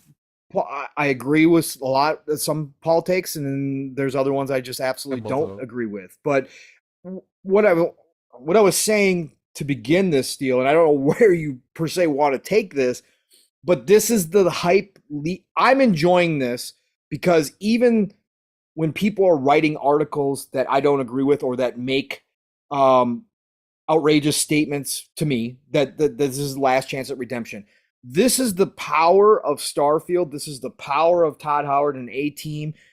This is what you get in a lead up to this launch. And like I said, I think it's starting to sink in that this is Xbox only now. This is Xbox ecosystem only. And that these games are that important that you're going to have these conversations pop up, both good and both bad, because we already know what's going to happen after the Direct, Steele. It doesn't matter how good the Direct is. It doesn't matter how well Starfield shows off. It doesn't matter if Todd Howard comes down and says this is going to be 120 frames on console. It's not going to matter at the end of the day. You're going to have people put it underneath the microscope for their own reasons, whether it's console warring or whether it's just because they know it drives clicks to their website for these professional, quote unquote, journalists. They're going to dissect Starfield left, right, and center. They're going to do that Bethesda regardless. They always do that. It's going to be regardless, right? So, but this is the power. This is the power. This is why you go out and buy a ZeniMax.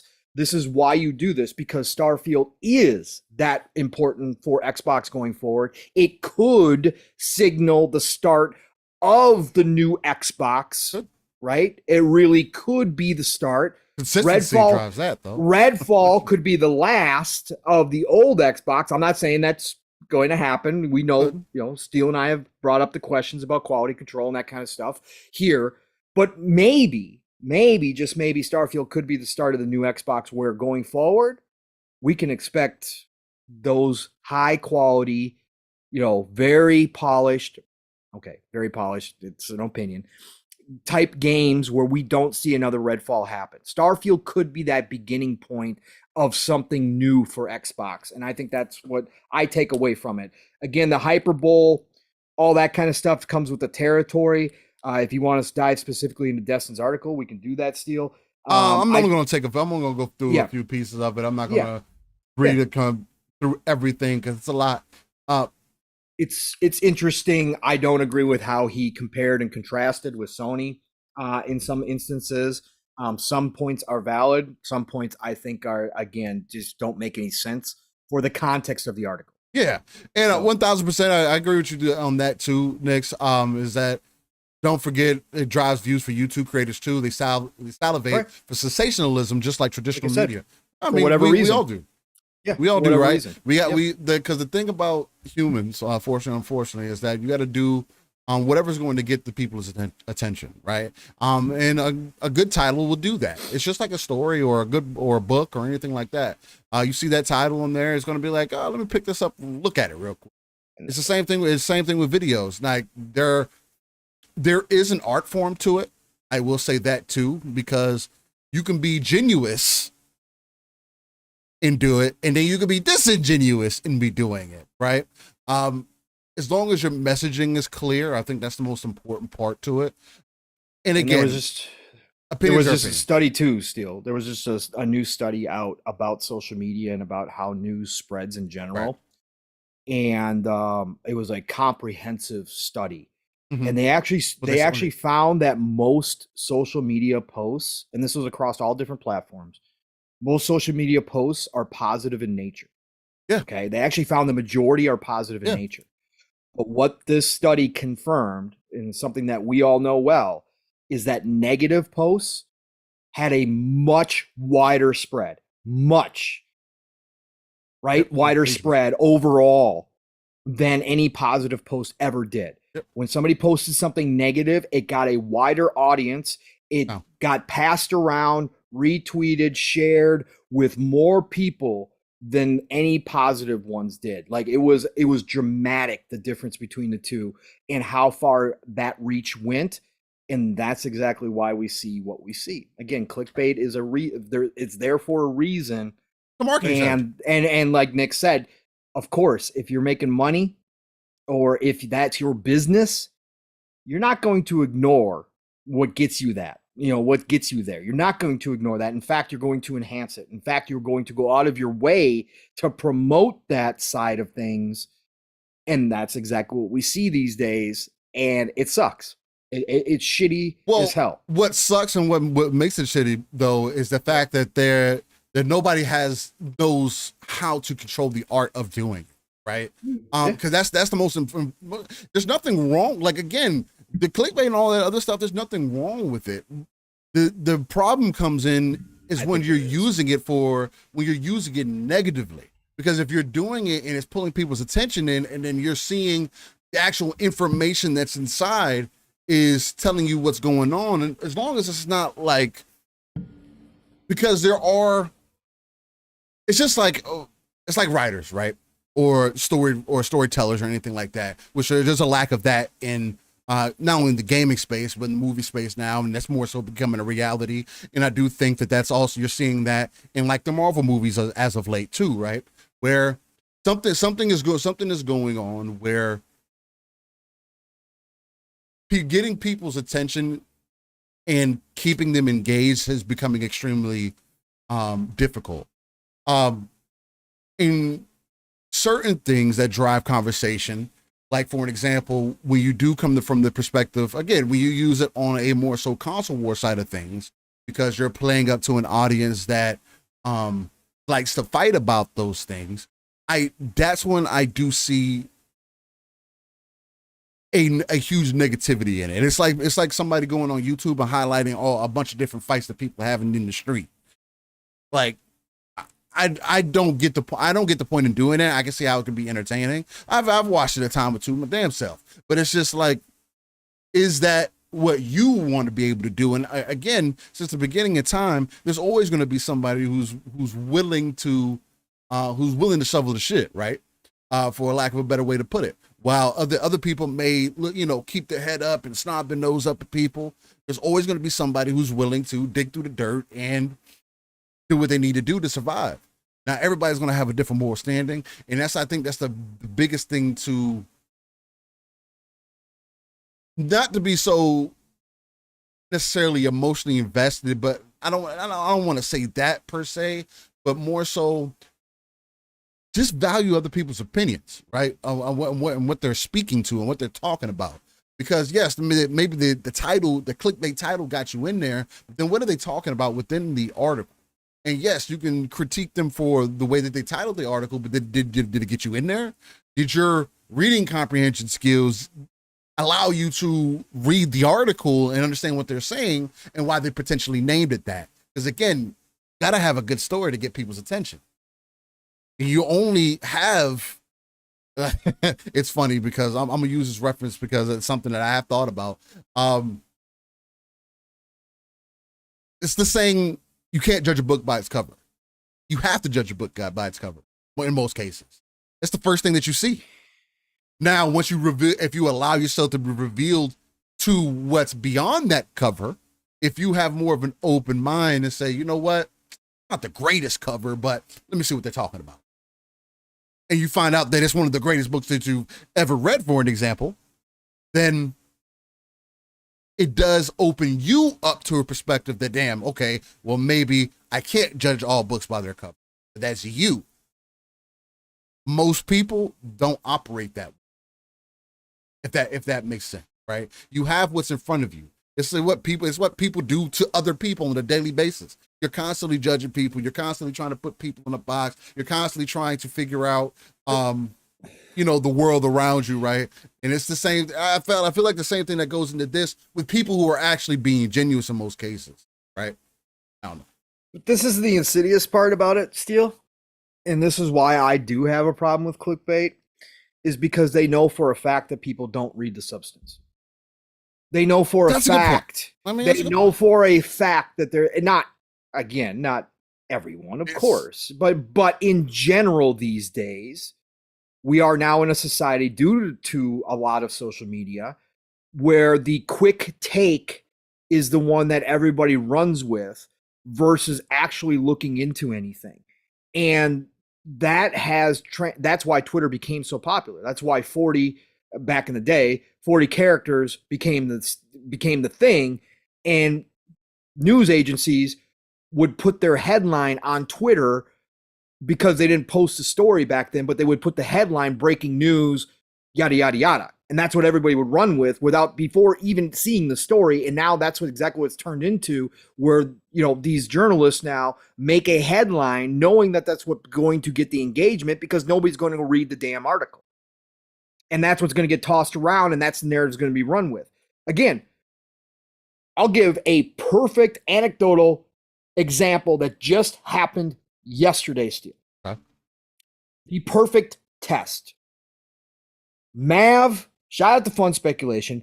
He was in a creative mood yesterday. That is a good. He posted a completely 100% made up fake list of the showcase, okay, for Xbox. Yeah. 100. He had Pony Tamer 1 and 2 in there. He actually had a title, "This is fake, you stupid ass," in there, you dumb ass in there, okay, as one of the titles of the games. We're not talking about an article, Steele. We're not talking about it having a link that you have to click on. We're talking about an actual picture posted to Twitter where you can click on it and look at it. It had a Hello Kitty MMO in there. Even something that simple, the comments from people who honestly never even looked at the picture, Steele. It wasn't even about it was looking at the picture. They couldn't even do that. There was a dude who tripled and quadrupled down on saying Mav was just an Xbox fanboy, so of course he's promoting this, blah, blah, blah, blah, blah. Acting as if the list was real. Brother, it's like, it's unfortunate, but this is where we're at, and this is why we see these types of headlines. This is why the clickbait has become people also what it don't is. hold people accountable for those things too, and then they run to their friends and nobody does you also have to hold people accountable for that. But the groups of friends, right, but that's what I'm saying. Even groups of friends all fall for the same thing over and over again, and never go and read the articles or never go and dig in to look for the truth. And that's what's crazy about it. Like, that's the insane part about it, Steele, but that's why it's become monetized. And that's why, again, you can do whatever you want to do. I understand what drives it. I understand the business behind it. I get all of that. I acknowledge it. It sucks, though, because that's where we're at now, and people do this. And again, I'm not coming directly at Destin. I'm not doing any of that. Yeah. I like Destin, and I think that he believes what he wrote in his article because that's the type of dude Destin is. Yeah. I think he speaks his truth. I do think his style for IGN versus his own channel are two different things because IGN is going to look for something different than what he can do on his own channel sometimes. Mm-hmm. So I think that there is a certain angle that is used on his IGN articles at certain times that he wouldn't necessarily use on his own channel, right? And so I think that that's part of it. But anyways. Fan says, that doesn't seem bad, it being a picture. I feel it, Paul. Like, them whiners seriously whining. I think I only watch YouTube TV and play games. Yep. None of that other stuff. No offense. Yeah, which is probably that's that's also perspective. I think my main point is that everything is going to be perspective, and there is a certain 100%. social responsibility that we have lost. Also, that's been completely thrown out of the window. The social responsibility is, I mean, that the perfect example I could put in that is, people getting into a fight, and the first thing people do is pull out their phone. Yeah. How about you break up the fight first? I mean, cool that I got somebody like for support, but if I ask you for the video, are you gonna give me the video? Maybe. I don't know. There's no guarantee. But then you'll go post it online. So there's no social responsibility. Like people would literally watch people die and get choked out. We're in a different place now, man, because you can get in trouble for breaking up a fight. Yeah, so there's a whole other level. So there is that too. You know what I'm saying? So there's multiple facets that that come to it, but at the same time, it's just like, I don't know. Times have changed, have changed, but again, it's always up to the people. I'm always going to put it on the people, to be responsible for your own perspective, right? To take these things in for what they are and then address them. Again, there's going to be conversation pieces. This is the gaming industry. This is gaming entertainment. Real quick, I'll go off on a little side tangent. I don't personally get when people who are in the gaming community or in the industry feel as though they're tired of talking about certain topics. Again, everything is perspective and personal to you, and that's great. Yeah. But why are you here then? Why are you doing this then? Why are you talking about games? Why are you wanting to be in the news? Why do you care? Oh, because I care about games. I mean, well, you're going to have some of the same conversations over and over again. How are you going to attack that same conversation? And if you don't have any other way, if you've been doing this for quite some time, you just don't feel as passionate about it, I can't help you. You have to do. But there is something to say of why people do listen to more of these smaller podcasts or more of the, I should say, the smaller guys and gals than the big places like an IGN, a Kotaku, or Daily Mail, or any of these other places that put out some weird Game Informer, that put out these weird articles that talk about things in a manner that they seemingly don't understand. But cover a little bit about Destin's article. And again, take it as it is. I'm not going to read the entire thing, but I'm going to go through it. So he starts off with saying, and this was written on May 18th. Again, nobody go attack him or whatever. It's an opinion. Give him feedback if you want. Outside of that, it's all personal. It's no secret the gaming community is kind of angry at Xbox since Redfall released. Sure, if you're involved within the gaming community, that's the only way that you would be affected by it. Normies are going to see the score of the game, or they're going to go into a GameStop. They're going to hear about the reviews of the game from their friends potentially, and they're just not going to play the game. That's not that they're not going to be upset at Xbox for that. They're just going to say, oh, well, they just didn't make a good game. Now, again, where people are frustrated in the community because, again, there is a certain expectation, or should be a certain expectation. It really felt like the straw that broke the camel's back.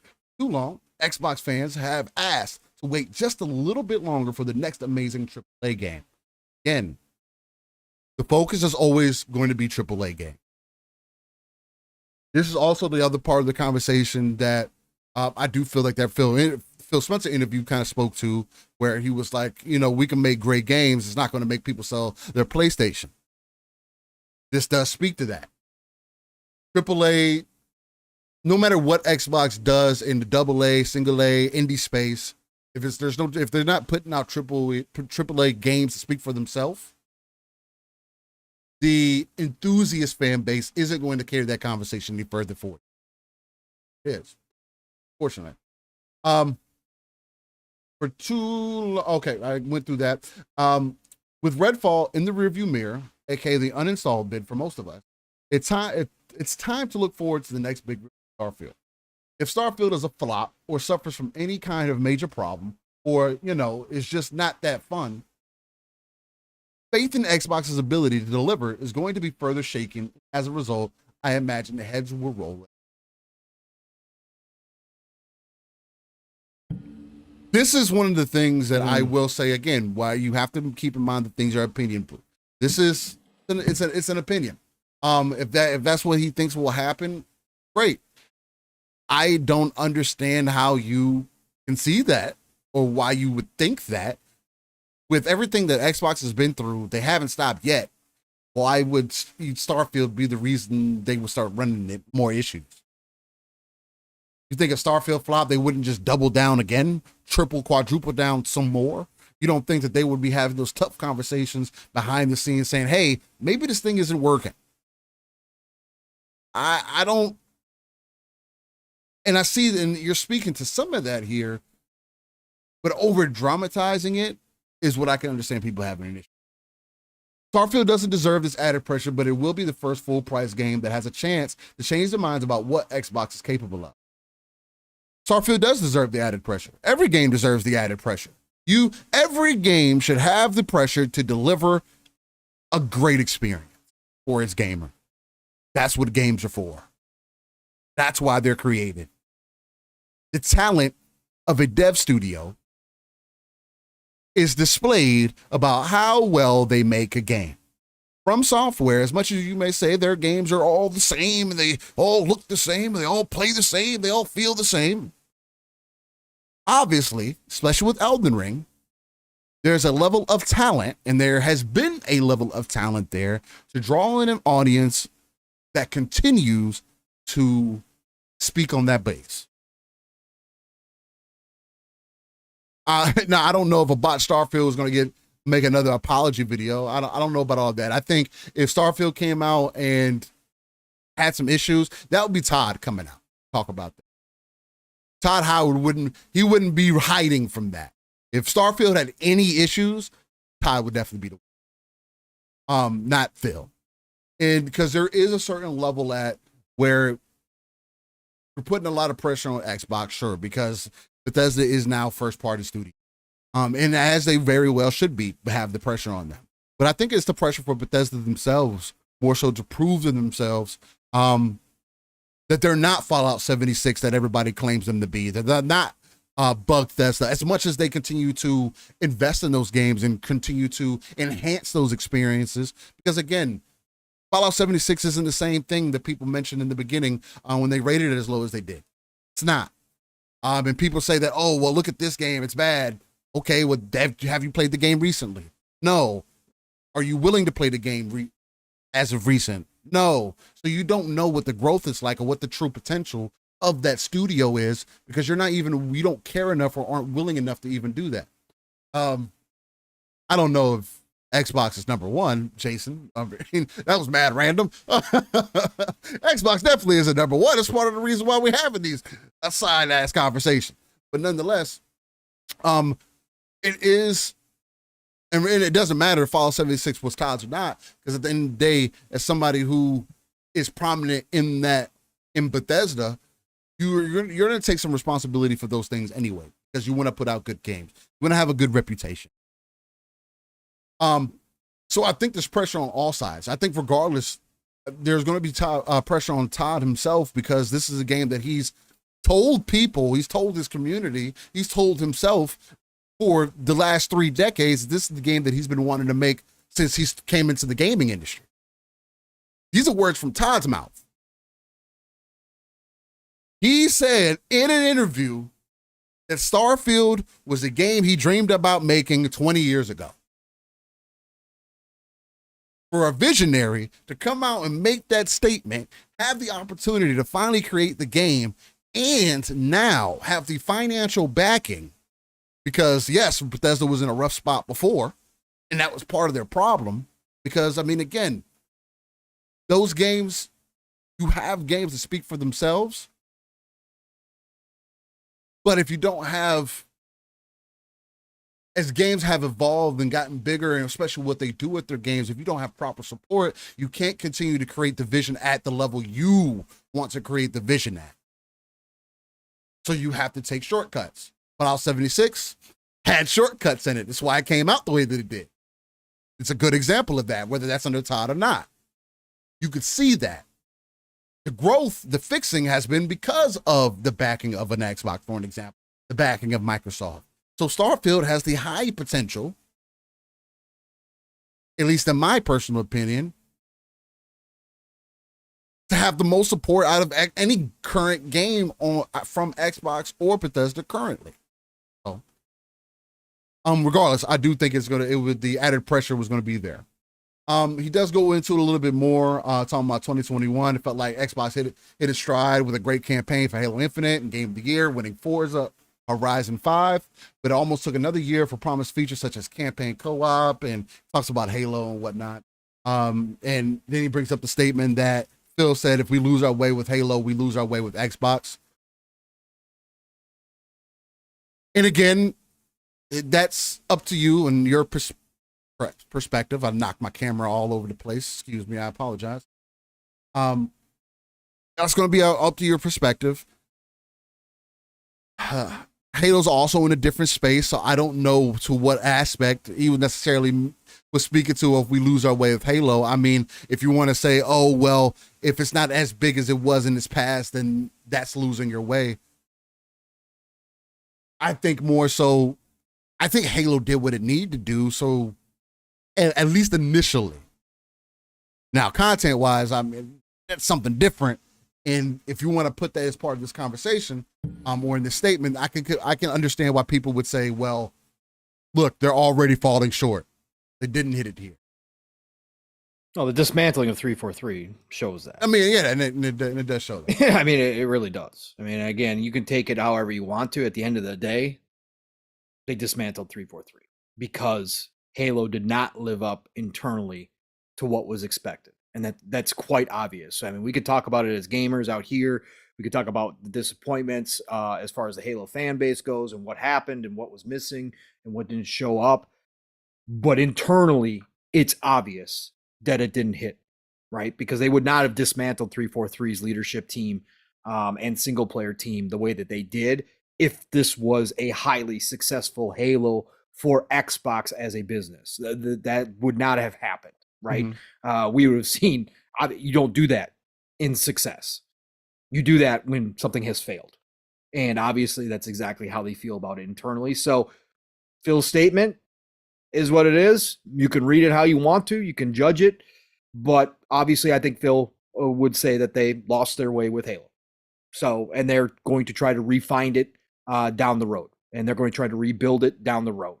But they have lost their way. Now, again, you can also look at it and say, well, Phil's statement didn't become true because Xbox is still here kicking. Xbox is going out making $70 billion acquisitions. Halo also came out to an 80 to an 88 Metacritic. Correct. You know? Well, at least from that standpoint, critically well. was. Oh yeah, absolutely. Again, like you said, the initial start to it, Steele, besides the delay, besides the whole Craig thing and all that kind of stuff, after the delay, you know, Joseph Staten did his thing, came in and got it shipped, and it turned out to be a good game. Right? It turned out to be a critically claimed game. But that's why I say it's hard to be like, oh well, I mean, of course, obviously internally they lost their way with Halo, right? And externally, internally, externally, sure, but in the same breath, it's like it's also a product of the environment, though. Sure, like you can't have the same That's why I say you have to. That statement in itself, you have to decide what that means for you, because at the end of the day. Well, and that statement was made years ago as well. It was made years ago, but that also, at the end of the day, if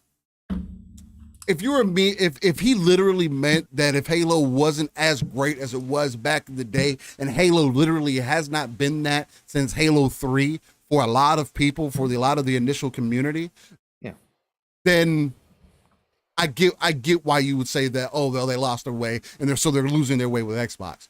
But it's like when you launch a successful game for the most part and then lose engagement because of it is a product of its environment. If you don't have content, if you don't have things to keep people involved in the ecosystem, I get it. It's a live service game at the end of the day, and you haven't held that up really well. But if you put 100 hours, 50 hours into the campaign, then put another 100 hours into the multiplayer, that's not a failed game. No, I mean, no. You know what I mean? From live that service, it's not good, but from that perspective, Steele, they made the choice to change Halo into a live service game. That's true.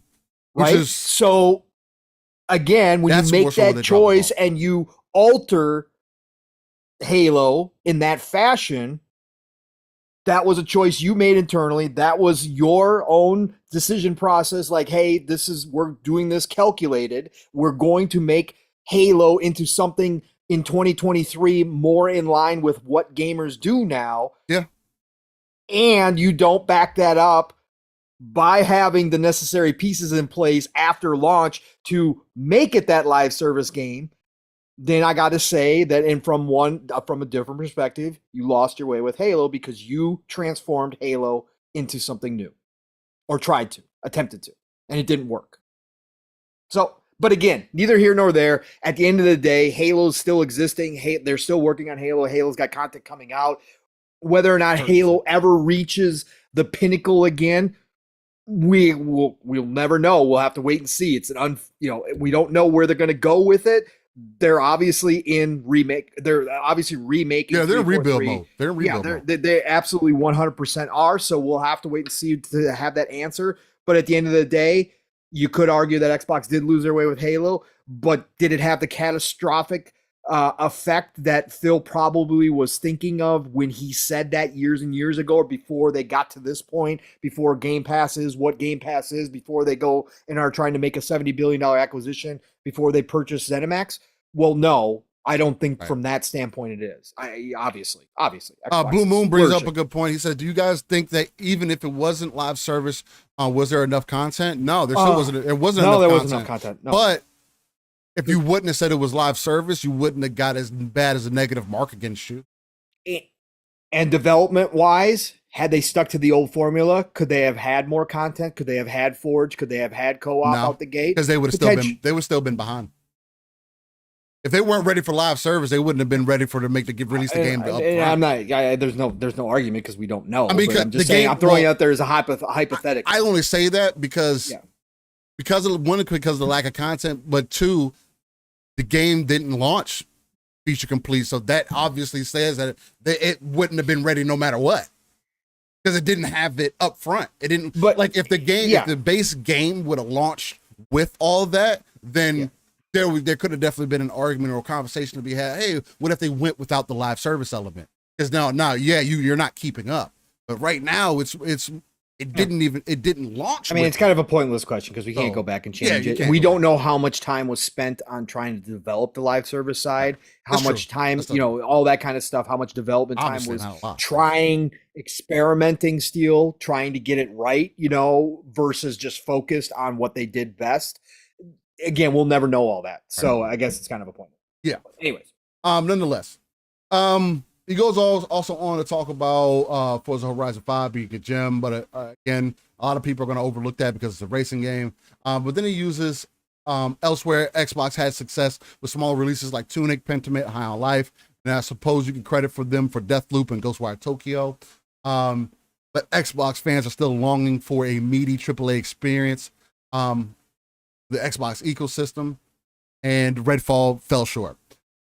That's also, again, marketing. That's on them. Jason Max, and that's another good, interesting perspective right there. Halo's problem is that younger gamers find it boring. Yeah, it is. But that's why I bring up the point. It's a product of its environment now, because when Halo released 1 through 3, it was in a cool time. Halo was the first person shooter genre. Yeah, they were setting the bar. That was it. There was nobody else.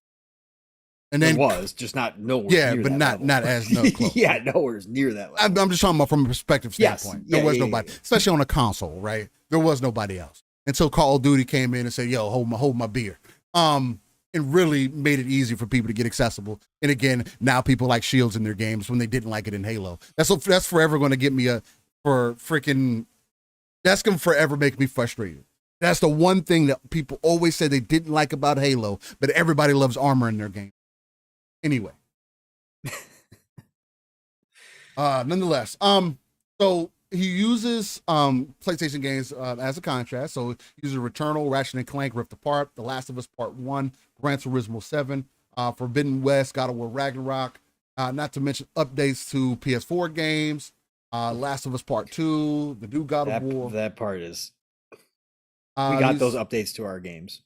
Yeah, we did. We got updates. So we got updates for free. Games on Xbox for free. They weren't resold to us. Then he said there's a handful of other exclusives like Stray, Kena Bridge of Spirits, Final Fantasy VII Remake, director's cut of smash hit Ghost of Tsushima and Death Stranding. There was more, so essentially saying that there was more than enough titles to hold people over on that side of things. And again, it's still perspective. It's still, I mean, depending on what kind of game you are, right? Yeah. Quantity wise, it was there for sure. Yeah, I mean, there's no taking away from that. Quantity wise, they did a nice job. They did a nice job with their roadmap to keep every year, except for this year now. But again, that's not going to be talked about. But anyways, up to this year, they kept the roadmap with enough games to keep the fan base over there happy. Not everybody, but they did keep the fan base happy, and they kept the PlayStation in the conversation when it came to journalists and the media writing about games that were coming out for the PlayStation. Xbox was dominating in a lot of ways because of their acquisitions, news cycle wise, but overall gaming wise, PlayStation definitely had a great roadmap, and Xbox during that time had one great year, which he talks about, which was obviously 2020 or 2021, excuse me. Yeah, which they won Publisher of the Year for. Yep. Exactly. And even that year, people were saying that the games launched that year were weak. So of course. It's part of course. He says sure, Xbox Game Pass, Xbox has Xbox Game Pass, where the mega hit. And this is part of the conversation that is lost on me personally, because I'm very jaded in that fact, right? Some of my key games are multiplayer games, and yes, they were exclusive to an ecosystem. But it wasn't the reason why I was playing those games exclusive to an ecosystem. The idea of first-party games that a lot of people have and their importance, I personally do feel it's an old idea and methodology. Now, I do still agree that first-party games, those AAA games do define your console. They give you a reason to be like, yeah, this is why I invested this.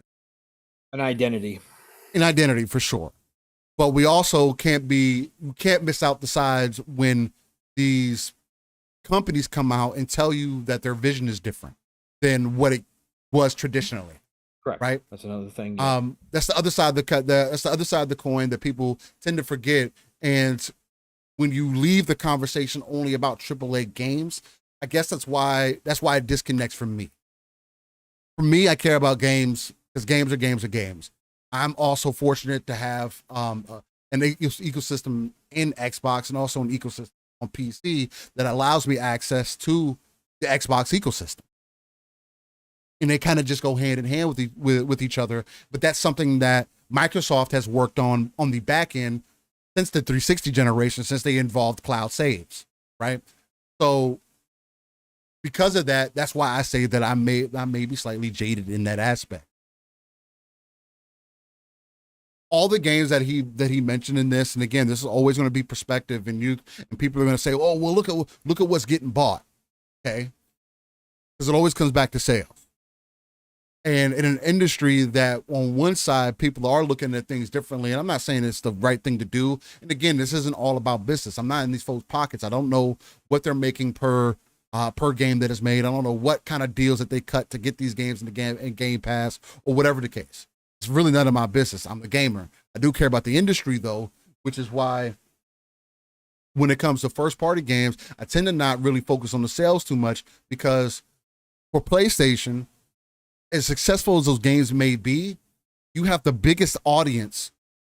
Well, between the two, because again, Nintendo's not in that conversation for reasons we all understand. But between the two, PlayStation has the bigger audience. PlayStation also has the hardest time with retention for their ecosystem. I do understand that it has gotten better over the years, and they have more reasons for those people to stay invested. But a lot of their games have become single-player focused games. And yes, of course, they got third-party games. You got Call of Duty, you got Apex, you got games that you can play over there that have become more accessible and more friendly to play, especially with the implementation of party chat. Although until recently with the PlayStation 5 has party chat really come into its own from what I hear, right? And now we got Discord, so we got other things, technology is catching up. We got other things that are also helping them to have a better overall experience on those side of things. Other than that, all the games that you mentioned, as great as they are, why didn't I buy them if they're so great? And this is where your personal opinion is always going to come in, because at the end of the day, AAA games aren't the end all to be all. And just because Xbox isn't releasing AAA games does not mean that there is no games. And that's where the conversation goes. Again, this has nothing to do with the identity conversation, because I agree with that. You need an identity. That's what Halo was. That's what Gears was. To this day, there is no game that is like Gears. None. Zero. That is one of the most impactful third-person shooters we have ever experienced since Ghost Recon. Back in when they made it third person, because it started off first person. But with Future Soldier and whatnot, it's like Advanced Warfighter. It's like since then, Gears really opened up that mantle, and that cover-based system. Yeah. Nobody's been able to match that. PlayStation doesn't have that. They have influential games, sure. They have movie quality games, but that doesn't speak to what you changed the gameplay side of things that you have changed. Nick says you can't lose retention to any severe degree and be the market leader for 3 decades, in my opinion. Yeah, you can. If you're a popular brand and people still keep buying your product. Yeah. Like you can use, like, I can buy, for an example, I can buy a Sony radio and not use it for 3 years. I still bought a Sony radio. The stats are the stats. Monthly active users dropped for PlayStation. For an ecosystem, Xboxes went up. For an ecosystem that you have more consoles for. That's why I don't get the focus consistently on, let's sell more consoles. You can sell 300 million consoles. If your people aren't playing the games, and these prominent figures have stated, we lose money on the console. And selling it to them. And Sony Corp said players aren't buying as many games anymore. If you aren't buying games and only buying the console, it does not matter how many consoles that you buy. Because at the end of the day, you could end up with a brick. Of course, you're not going to get that because they still deliver games. I mean, there are levels to everything. But when you're directly comparing, you have to look at what the numbers are. That's why I don't get when people say, we got to talk about number, stats, and statistics, and then want to eliminate certain number, stats, and statistics. Right. I don't care about sales. That's what people say. I don't care about sales. That's not what I care about. Yeah, you do, because that's what you bring up all the time. That's what's getting brought up in this article. All the games that are mentioned, yes, are good games from what I hear, but are also games that can't even sell to 50% of your user base. Which is 30% of your user. And again, which is normal. That's why Nintendo's an outlier. Exactly. That's why Nintendo's an outlier.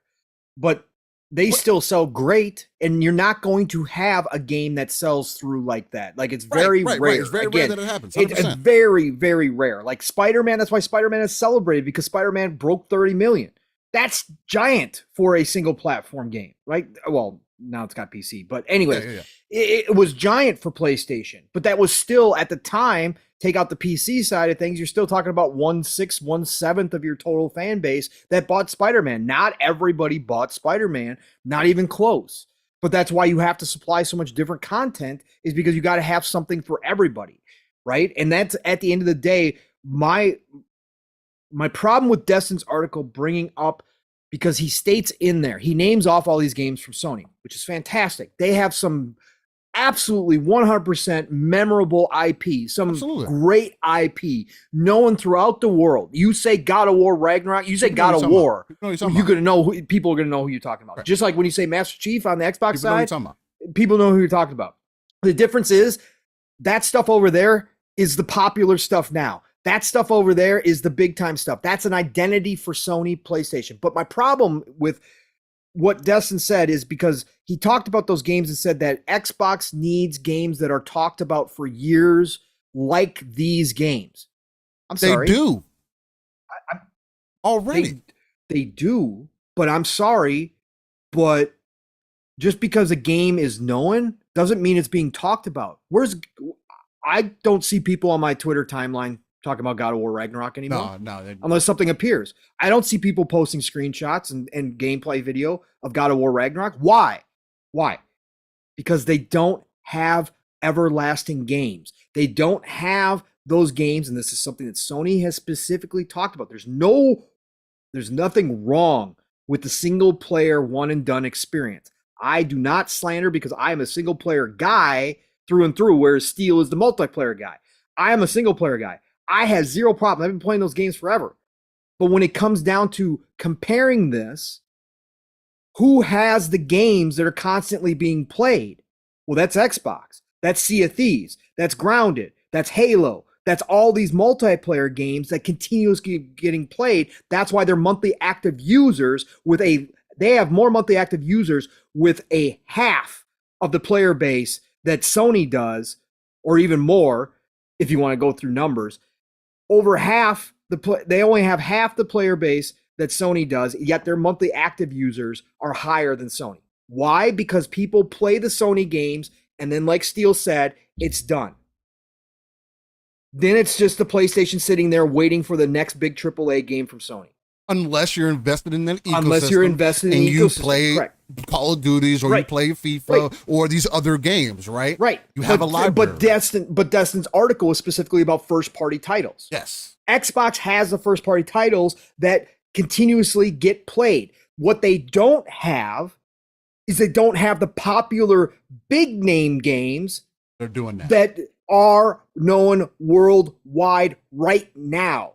Yes, Halo still has a gigantic name. Master Chief is still well known throughout the world. Gears of War is still well known.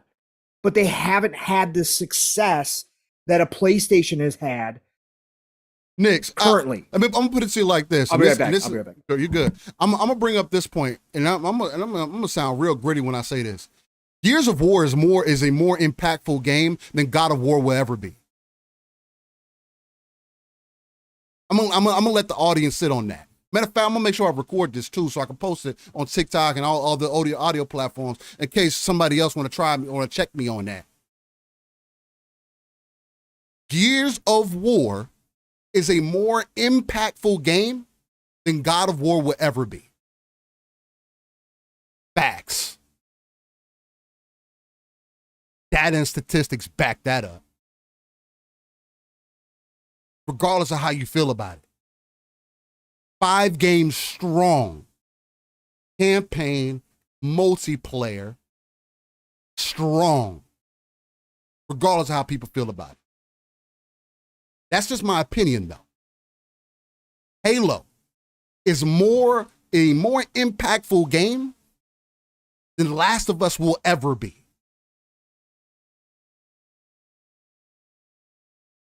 That's the conversation that I'm talking about. I don't care. Monthly active users matter because the conversation has changed. You can't say, oh, I'm listening to this side say that, we're approaching the industry differently. We can't just keep, selling games the way that we've traditionally done it. We can't compete. You're hearing these people say that, and you're saying, oh, look at Phil, look all pitiful. And then now you're trying to, and now people are also, because it's not just you, Nick, and I'm not saying that you're wrong for your opinion either. So don't get me twisted. But I got to speak with some passion here because this is part of the reason why I feel like PlayStation has still not given me something to invest in their ecosystem for. For what? Single player games are a benefit. They are an add-on. They are an addition to my personal experience, not the main. For majority of gamers, I obviously, it's not the main. People will main Fortnite and happen to play God of War on their PlayStation before anything else. That's a fact.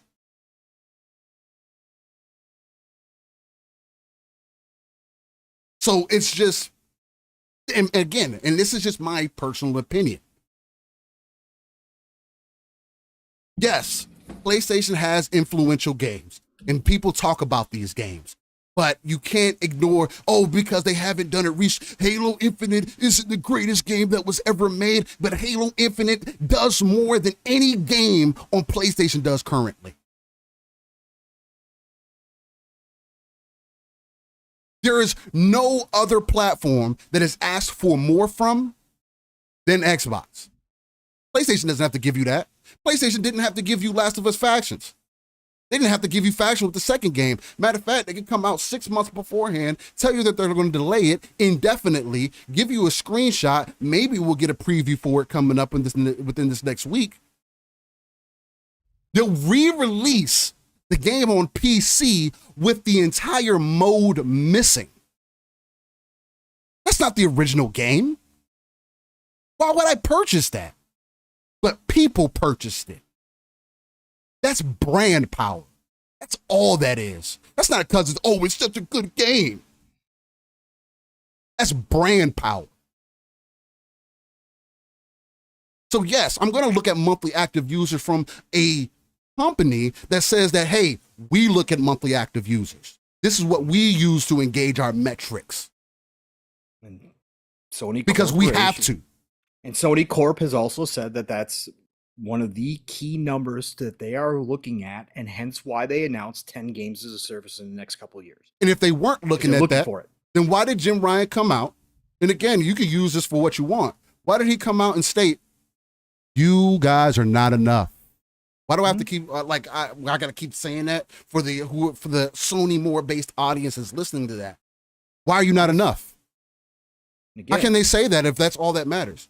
We should just keep selling God of War, Ghost of Tsushima, Spider-Man, not give you a reason to constantly invest in our ecosystem, make you wait. Again, the point that Sony only has one first-party game this year, and the fact that people are saying, they got Final Fantasy 16 and Stellar Blade. Well, how is that acceptable for this, but it's not acceptable for when your competitor does it? We're not going to acknowledge that side of it either. So we're just going to have ignorant conversation. No, we're not. No, we're not. There's a reason why I coined the RTS view. I pull myself out of the world. This isn't about, I'm a fan of this, and this. Yes, I do have an Xbox. Yes, I do have a PC. I would like to have a PlayStation if I had a reason. But we're also in a generation where if you are invested in the PlayStation ecosystem and you have a PC, you don't have to get an Xbox. They made that statement known. So it's not just about first-party games, like it's mentioned in this article. It's not just all what it's about. And again, do not get me confused. You do need IP that speaks for your brand. Mm-hmm. But just like the initial point that I made, and Pong, let me know if you disagree. Let me know if I'm going off on a ledge, because you did step away when I said it. Gears of War is more influential and has been more impactful to the gaming industry than God of War will ever be. Halo has been more impactful and has done more for the gaming industry than any other game than Sony will ever release currently. Until they show factions, until they show the live service games, until they can prove they can do that. And even then, Steel, those iterations, those are going to be iterations of other games at this point, right? Gears and Halo did what they did because they were groundbreaking at the time. And I agree with you wholeheartedly, right? They changed the industry more than any other Sony game. Now, what I will say in counter, and again, everybody always thinks when we talk about this stuff that we're we're one of those. I've heard this, that we're one of those channels that just talks about Sony in a negative light. I'm not taking anything away from Sony ever. I don't want to get how you're not I listening if you say right because Sony's domination, absolutely 100%. I respect. I've had every PlayStation up until this generation. I've had every PlayStation. Okay, I get so I get it. What they have done, Sony in their own right came in and changed the game when they introduced the PS1. 1,000%. And crushed. Okay, they did their thing and they've done it. And what they did steal was, I will say, in general, just like you were talking about, impact on the industry. Their first person over the shoulder, or their first person, Tomb Raider on PlayStation 1, bro. Yeah, yes, but their third person, what they created with the one game to rule them all. I'm using Phil's terms. With the third person over the shoulder, heavy narrative driven game, with that set of studios that they have, with Naughty Dog, with Sony Santa Monica, with Insomniac, what they did, those games as a collective, and what Sony did last generation, promoting those games and pushing that movie-like experience in, or I should say, up to a new level, a new bar, also has had massive influence on the industry as well. Because people looked at those games. Yes, we've had success with third-person, over-the-shoulder, narrative-driven games. But what Sony did as a collective with their first-party studios, I think has influenced the industry to move that genre specifically to a higher level of quality, right? Writers. Why do we start seeing writers from Hollywood start doing games now? Because all of a sudden the expectation of what the narrative was going to be with your Uncharted, those all, The Last of Us, those all set the bar higher. So now you've got talent coming in from Hollywood going, oh, I want to get into this gaming space. Oh, and you got game companies going, oh, we need that level of writing. At least that the audience is open to it. Right. But that's what I'm saying. But what Sony did in general, Steele, and I will continue to say this, with how they approached the PS4 generation, and rightfully so. They found a formula that was highly successful, that pushed them over the top to number one dominance across the world, again, outside of Nintendo, number one dominance throughout the world as the brand. What they did there by doing that, and by ignoring much of their other IP and ignoring other genres and relying on third parties, they put themselves in the box that they now find themselves in. It's a great box. It's a highly successful box. They continue to break record-selling consoles. They've got an entire couple generations of people programmed now to say that that is the style of game that they want. But from a business aspect, they have put themselves into a box. And they are trying to break out of that box, currently speaking, because that does not match the model going forward in this industry. Sony Corporation, PlayStation higher ups all understand this. That's why you have Herman Holst saying in an interview that they understand that they need to now start attaching a multiplayer aspect to their single player games going forward. Why?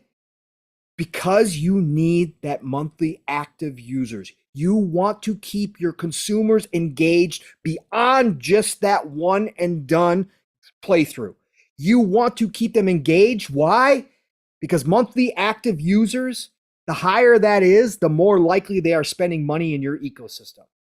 And that all goes to what Jim Ryan was saying, is that you are not enough. We need to expand our base. Yes. We need to go beyond the console. But it doesn't show very favorable when you already have a game that you can start proving to people that move in that direction, that you're going to deliver a certain quality bar, and you don't do that.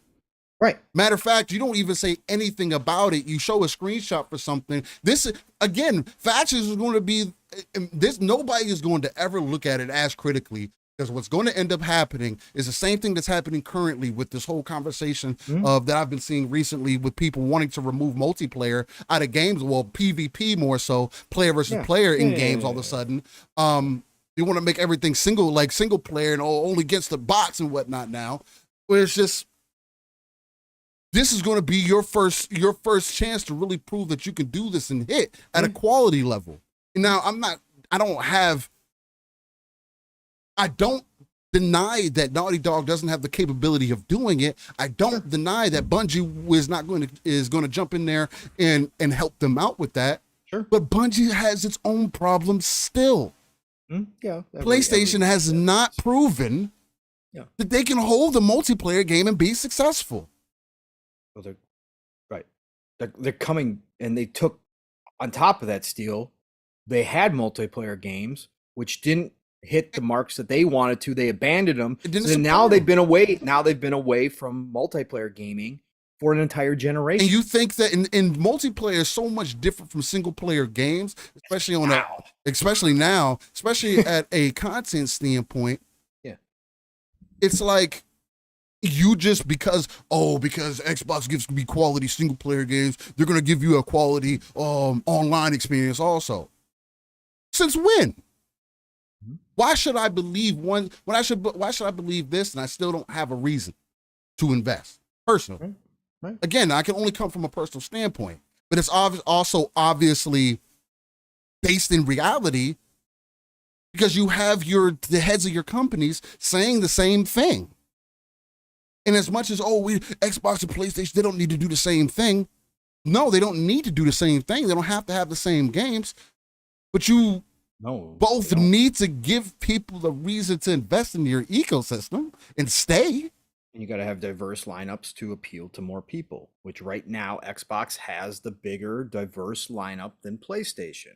That's what PlayStation is trying to fix. Xbox is trying to find that identity. They're trying to find those big games that pull people in to their ecosystem. That's what they're trying to find. So it's a tale. It's a tale of two sides coming from opposite directions because they both went in opposite directions from the ecosystem. Exactly. That's what's happened here, and we're seeing it. And that's one's got the though. popularity. Yeah, one's got the popularity. And again, I will ask this question. I won't ask this. I will pose this, that this is going to be fascinating to watch. Absolutely. Sony try to change their main fan base, their enthusiasts, their prosumers, as Strauss Zelnick said this week, the prosumer base, to get those people to buy into multiplayer games after an entire generation in which you went away from them. You're going to try to get them to buy into your first-party multiplayer experiences now, after you got done telling them that the third-person, over-the-shoulder, narrative-driven, single-player experience was the premium experience. It's going to be interesting to see how much of that base they convince to go play factions. Yeah. It's going to be interesting to see if that base embraces multiplayer now. They embrace it with Call of Duty. They embrace it with the third-party stuff, right? Like the casuals. Yeah. But are they going to embrace the factions? Are they going to embrace a Horizon, if that leak was real, I'm willing to cartoonish Fortnite-like Horizon experience? I'm willing to embrace it, and I'm not the biggest fan of Horizon currently because I can't get through the first game, so I'm not going to play the second game. But I'm interested in it, right? Sure. So it's like, and that could end up being a really good game. Well, how dope would that be? Again, that was the first thing I thought of when I played Horizon. Yo, how dope would this be if me and a buddy could go through taking out Dinobots, bro? That's sick. But they changed the style. And people don't like it. And people don't like it. Right, that's what I'm saying. I don't mind it, but people don't like it. Right, that's what I'm saying. Are you going to get enough of the Sony fan base to say, "Oh, we're buying into this. We're gonna jump into this"? That's the question. That's the question I have, at least. Right. So it's just, and I think that's at the point where, because we started off in the beginning talking about the disingenuous takes and how captions and the clickbait and whatnot. Yeah. No, I mean it all tied into each other. You're laughing because I gotta laugh because it's you and me, Steele. We went from that to Destin's article, and then all over, like way out to the overarching themes that we're talking about here with Sony and Xbox, and it's just funny because I gotta laugh because that's what we do. It's crazy. So. But I mean that's what it is, though, man. So it's just it's. I'm more so surprised based off of that article and other articles that I've seen too, because Paul Tassi did one. He was more so speaking in favor of Starfield in many ways, for what I read. So that was another interesting perspective to see. But for me, there's two sides of the coin, right? And anytime that you flip that coin, it can be on either side, heads or tails. Depends on how it's called that day. Both sides are equally strong in their own merit. Sony has become strong based off of quality.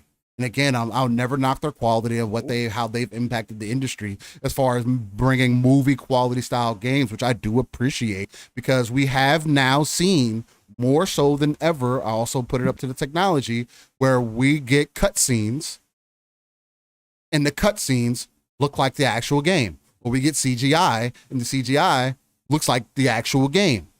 And I will put Sony as part of the leader, or bringing the attention that is possible, right? That you could pull people's attention in a different way and make things interesting. Because I do love a good story. I just love have more gameplay than story, in most cases. But it's just the doom and gloom that you continue to see, and the way that people pitch it and say, "Oh, it's the end all to be all." Maybe it's the end all to be all for you, and it could be. This could be your last. Starfield could be your last chance for you to really spend your money in the Xbox ecosystem before you go sell it and you go PC only. But guess what? Are you still gonna be buying the games? You didn't. What was the point other than having more ways to play it? So it's like, at the end of the day, what is the real issue? A lot of people aren't getting the games that they're looking for. And just like what Lord Cognito says, it's that, hashtag just one. That's what people are looking for. They're coming. And and again, like, people could continue to throw out there, oh, Xbox is doing more of the waiting game. Again, people continue to talk about it and they say, wait. And it's just, you don't have to wait. I keep making this point too. Go sell the console. Stop playing it. Stop investing in the ecosystem if you don't see that there's a point for it. If it has no value or worth to you, why are you in the ecosystem? Mm-hmm. Oh, because I'm hoping for more. Well, what makes you different from anybody else? Just speaking your opinion on a topic that you're still willing to invest in, because you're not willing to take the big boy pants and not spend your money because you're caught up in FOMO. So where's the real stance at? I rarely see a real stance outside of personal perspective or in the investment that you've made in a certain ecosystem. So we all. I mean, that's where we all come from, right? We all do, but some use it more as the principle, like they use it more as the basis of fact than they do as just opinion. And is what I'm speaking to. Yeah, no, and I agree. Obviously, it's just we're in a community full of people, and there's going to be people that see the glass half empty and right. The other side half full, right? That's life. And you're always going to get that with humans, optimists and pessimists, and most people are a mix of both, and to be influenced by what's going on in real life. And when you show up on Twitter, you could say something that you don't generally feel because you're just having a bad day, and all of a sudden you're kind of pissed off, and you're going to get negative about Xbox or negative about PlayStation. You're just going to throw it out there like a champ, right? So, but the doom and gloom, the overall, Xbox has been on its deathbed, according to some people, for, ever since it launched, basically. Ever since Xbox joined the gaming industry. There's been people who believe that Microsoft would never succeed in this space whatsoever. And there was came a time and point last generation where they were almost right. But at this point, doom and gloom over the lack of first-party titles at this point is way too early from my perspective. Yes. I'm obviously the half full guy here because I see the pipeline. Now, they can't come out and be Redfall. No, right? They can't do that. Otherwise, we are going to be talking real doom and gloom. If you get a streak of Starfield, Motorsport, Hellblade 2, Avowed, all show up, and they're all level? Like, but yeah, okay, then we can start talking. But again, these moments that happen, and it was a terrible timing thing for Xbox coming off of last year, which was, again, as we spoke on here, the worst year you possibly could have from first party, when, not having a single game, AAA, big game, not having one of those single games for an entire year and a half, that's unacceptable. It's horrible. And then to have your first one out the gate that was supposed to start this year, and start something new, be Redfall. Yeah, it's a gut punch. It's awful. It's awful for Xbox fans who have been waiting and waiting and waiting. Again, I'm also the Xbox fan who grazes everything, so I'm not short of games. I'm not sitting around waiting for the AAA games. I want the AAA games from first party, but I don't need them. I've got so much to freaking play. It's unbelievable. So I don't really sit around waiting for it. But for the people who do, and there is a certain group that do that, well, then, yeah, you got punched in the gut hard. It was a kick. It was terrible. It was awful. But the pipeline still remains the pipeline. These devs, all these teams, even without ABK, 23 plus studios are all making games right now for Xbox. And a majority of them are AAA. A majority of them are big money games. So there's always a chance. There's always that next one coming down the pipeline. Phil said it. He sees the roadmap. He sees the one per quarter big game now happening. And if that's true, and I'm going to take Phil at his word, I know some people don't trust him anymore. Fine, that's your thing. I take Phil at his word. I saw his reaction. I saw his emotions when he said it. I believe that's going to start happening. So if we're getting one big game per quarter from here on out for the foreseeable future, every game's a chance for Xbox to knock it out of the park. And that's all it takes, because gamers have the shortest term memories in history. It's always, what have you done for me lately? So guess what? The minute Starfield drops, if it scores big, if it's critically acclaimed, yes, there's still going to be tons of nitpicking. Yes, all that kind of stuff. But if it's that game that we think it's going to be, Redfall is going to be forgotten. Yeah, it's not even going to be. It's gone. It's gone. Arcane's going to move on. They've already moved on to the next game. They're going to move on to the next game. Their next game could probably be a hit. It'd be dumb to think that Arcane didn't take this on the chin and say, "Well, damn guys, I don't know what we did what we could. Next, on to the next one." And we're not going to hear about Fallout 76 anymore either. No, Starfield hits. No, we again. Definitely are. So we'll be hearing about Fallout 4 for some time, which also has come to a better standpoint now, especially with mods and stuff. Yeah. So I mean, again, it's a bigger conversation, but to get back to the original point of all this, Destin's article. This is where I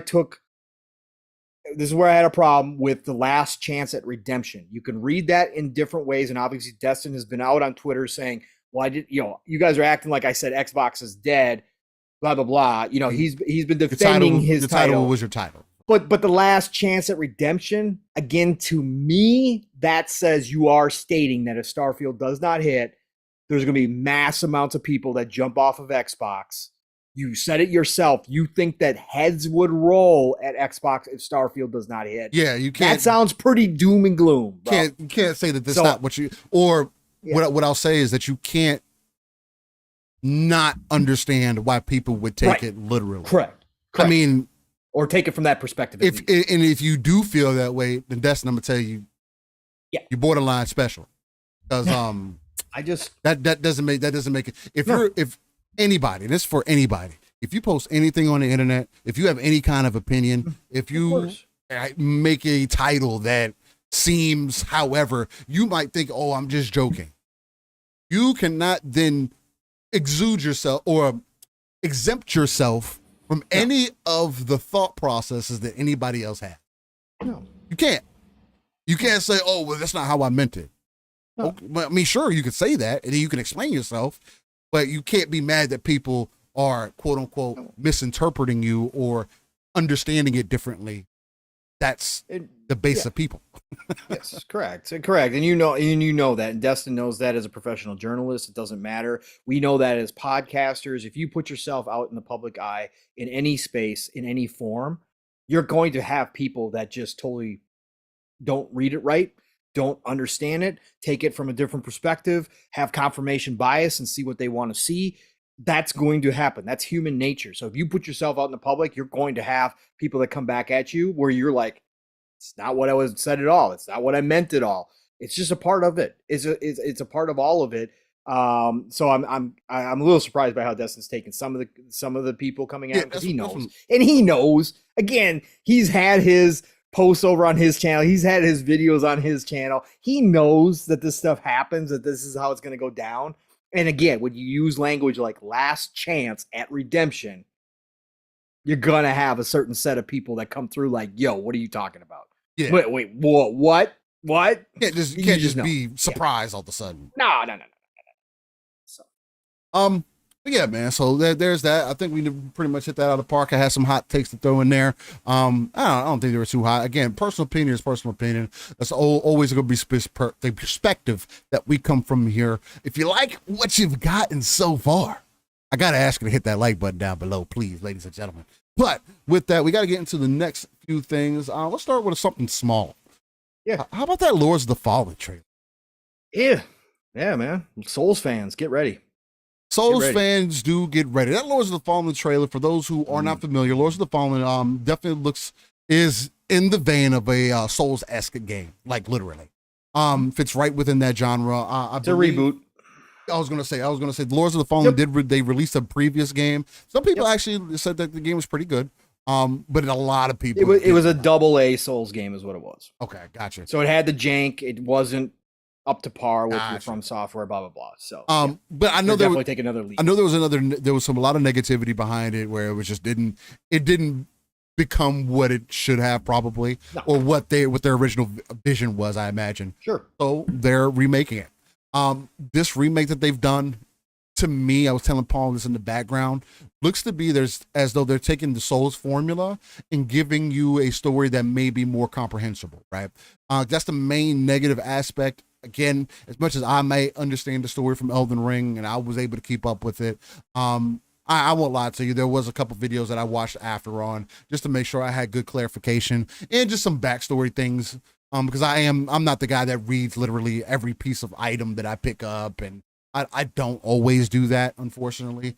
But this does seem to be something that's going to be much more palatable in a time that Elden Ring has given those style of games much more of a wider-eyed audience to see them, right?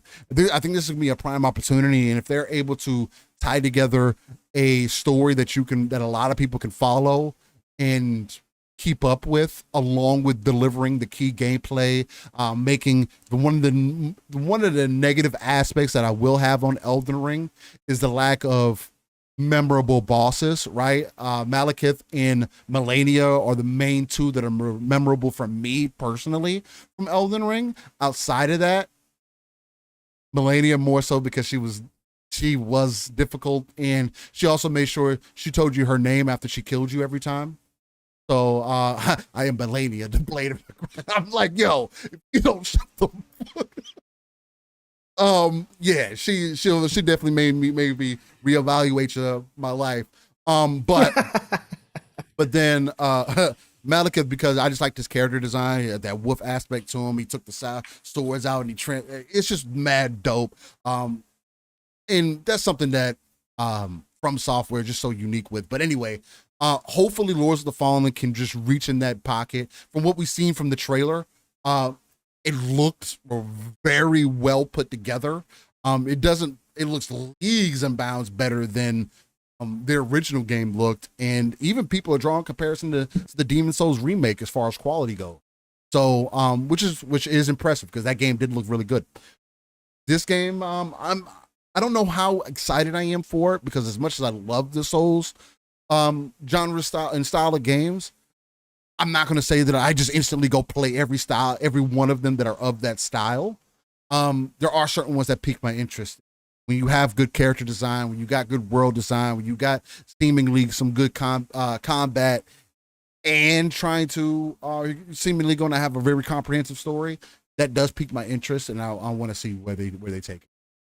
What did you draw from the Lords of the Fallen trailer? Is this going to be one that it's not going to be open world like Elden Ring, so it's probably going to be a skip for you? but Yep. did it at Yep. least appeal to that, that dark high fantasy that you look for Yeah, in absolutely. those style of games? Always still. Again, that's the one thing I've said about Souls. I mean, again, I've watched people play through Souls games because I enjoy the aesthetic. I love the world. I love the design of the bosses, of the architecture that they have in Dark High Fantasy. I love everything about those games except for the combat, and that's a me thing. Yeah. That's a me thing because I ain't gonna spend the time to get good. Yeah. I spent time in Elden Ring, whatever I got 60 hours into it or whatever A else. good time. Yeah. I got good time. I actually did learn some of the combat and get better at the combat for sure. Obviously, I had Steel jump in and carry me around in his little knapsack, a couple times. But at the same time, I did enjoy the experience because of the open world and the exploration, which, again, as I've said previously, is for me, when I first jumped into it, gave me the same feelings as a Bethesda game does, as a Todd Howard game does, as far as exploration goes. What's around the next corner? Oh my God, I just randomly walked here and I found a treasure chest and I got some, new weapon. Like just that sense of discovery was up there with the Bethesda titles for me for Elden Ring. So that's what kept me interested in that game. And I was getting into the fact that I was learning how to play it.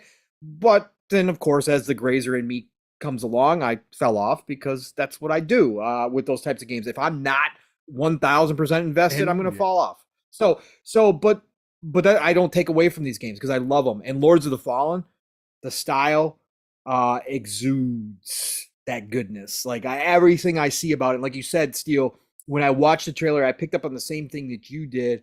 And I gave you a shout out on DM when you brought it up because I noticed that this is actually going to have characters, right? There's going to be characters It pulled me as far in as the that trailer. narrative. I was like, yeah, as far as the narrative goes, you're not going to have. And again, I know Elden Ring has a narrative. I'm right. the dude who's been playing RPGs for long enough. I've played RPGs that are in your face with the narrative, and I've played RPGs before, like Elden Ring, where you have to read the lore to get into it, right? You have to read the books. You have to look at all the little scraps of paper you pick up to get the narrative. So I don't have a problem with that style. It's just different. And when I watched Lord of the Fallens, the difference was there. Like I noticed the character development is probably going to be there. There's going to be, some storylines behind some of the bosses. Needs to be a bit more narrative driven, right? Yeah, much more narrative driven. So to me, at least, just from what I saw in the trailer. So yeah, no, happy for the team that they went back. Now that Souls has gained popularity, because when Lords of the Fallen came out, it was a niche genre, like niche. Yeah. Like it was just starting to form, right? Was it that long ago that released? It was 360. Really? Yeah. Damn. Yeah. So they were trying something, or maybe no, it was Xbox. I thought it was Xbox One. It was Xbox One. It was Xbox One. But even then, it's still some. It was Xbox One, but it was at the beginning of the generation before. I thought it was like a 2017 type game. So yeah. So now they're going back. They've seen From Software elevate that genre to a whole new level. The team obviously loves, creating a game like that. So for them to go back and remake it again, reboot the franchise again now with a much greater chance of success, and you can seemingly more budget too. That's what I was just going to say. You could see the resources behind it have increased because people, the publisher sees the popularity of From Software games, says, okay, you guys can go do something like this. We got a good chance here to sell some copies. So I think all of that is in play here, and I really love to see it. So I can't wait to see how people receive it, because it does look good. It looks really good. It's definitely on my. The level of detail is really impressive in some of the shots. So, Nick says, Are we really going to see 2077's DLC drop in June? If so, that is a hella busy month. Hey, that's what they're saying, man. That's what the rumor is right now. Is that official yet? I don't think. No, it's not official. CD Projekt Red said that they are going to be talking about it in June, right? They did say that they were going to be talking about it more this summer, and obviously, I believe they might have even said June specifically, but I'll be curious to see if they drop it in June. I think that they might. I could see like a July drop, Steel, an August drop, somewhere in that neighborhood to give, because June's so packed. Nick's is spot on. It's so packed. So So I can see them waiting, but no, we don't have official word yet. But they are going to come out and talk about it more. They said they were going to show it off, and then we'll get a release date. So I'm just going to wait on that and see where it shows up. Again, Xbox does have the marketing rights for Cyberpunk. Yeah. So maybe it shows up on the Xbox stage June 11th. That would be, if that ends up happening, that would be extremely dope and interesting. Especially, I'm extremely interested in jumping back in Cyberpunk 2077 with that DLC. I want to see how they implement Idris Elba into that game. He looks really dope in there, and I love him as an actor overall. I need to get back into Luther and really watch that. But nonetheless, I'm definitely excited for that. 100%. Yeah, I wouldn't doubt that that's one of the surprise third party kind of show ups at the stage, especially with the resurgence of Cyberpunk. It would be kind of cool to see it on the Xbox Summer's looking juicy, man. With Diablo around the corner. Nick's brought it up. Exo Primal, that's in my rotation. Definitely gonna be in my rotation. And the DLC. And then going into the rest of it's gonna be nice. It is. I got Aliens Dark Descent. I mean, I got so many games. Grubb. I mean, it's stupid. It's stupid. June is just dumb full right now. So, but Cyberpunk I will make time for as long as they don't launch it in September. Alongside Starfield, I will be. Yeah, that's probably 100%. Yeah. And Boom Boom, I do agree. I think Idris should be the next Bond. I think he'd be a dope Bond, but I don't. Maybe they don't want to do that. I think the next Bond's supposed to be chick actually. No, have they decided on it yet? They haven't decided on it yet, but the back on it? one of the producers of Bond, and she's actually a female as well, came out and said no, because then you're making a brand new character. Bond is not set up to be a female. It's no slander. It's nothing sexist per se. I like continuity in my characters, like a James Bond, but there's a reason he's given that time. Yeah, she freely admitted that making a female, you just might as well make another agent, right? You're starting a new storyline. It's no longer James Bond. It's the female agent. So why not create a new agent that's completely with a name like James Bond that becomes synonymous with the female version of 007, right? You can't be James Bond 007. Right. Exactly. So I would assume they're not going to do that this time. So we'll see. Oh, okay. Well, speaking of things that are dope, Mortal Kombat trailer was dropped on our head tops. Ed Boon. Ed Boon is crazy, bro. When I thought that Mortal Kombat couldn't look any better, couldn't improve anymore, they couldn't get any more over the top, they got more to pull out of the chamber, man. And how they introduced this game, especially with Liu Kang being such a, I'm going to use the word ominous presence in this, because he definitely came across that way in many ways. Although it depends on how you want to take it, because it could be just there's going to be a level of choice that's going to be available in this game that previously wasn't there, right? Again, this is going to be a continuation of Mortal Kombat 11, where if you haven't beat that game, you don't know what's going on in the story, Liu Kang becomes basically, he becomes a god.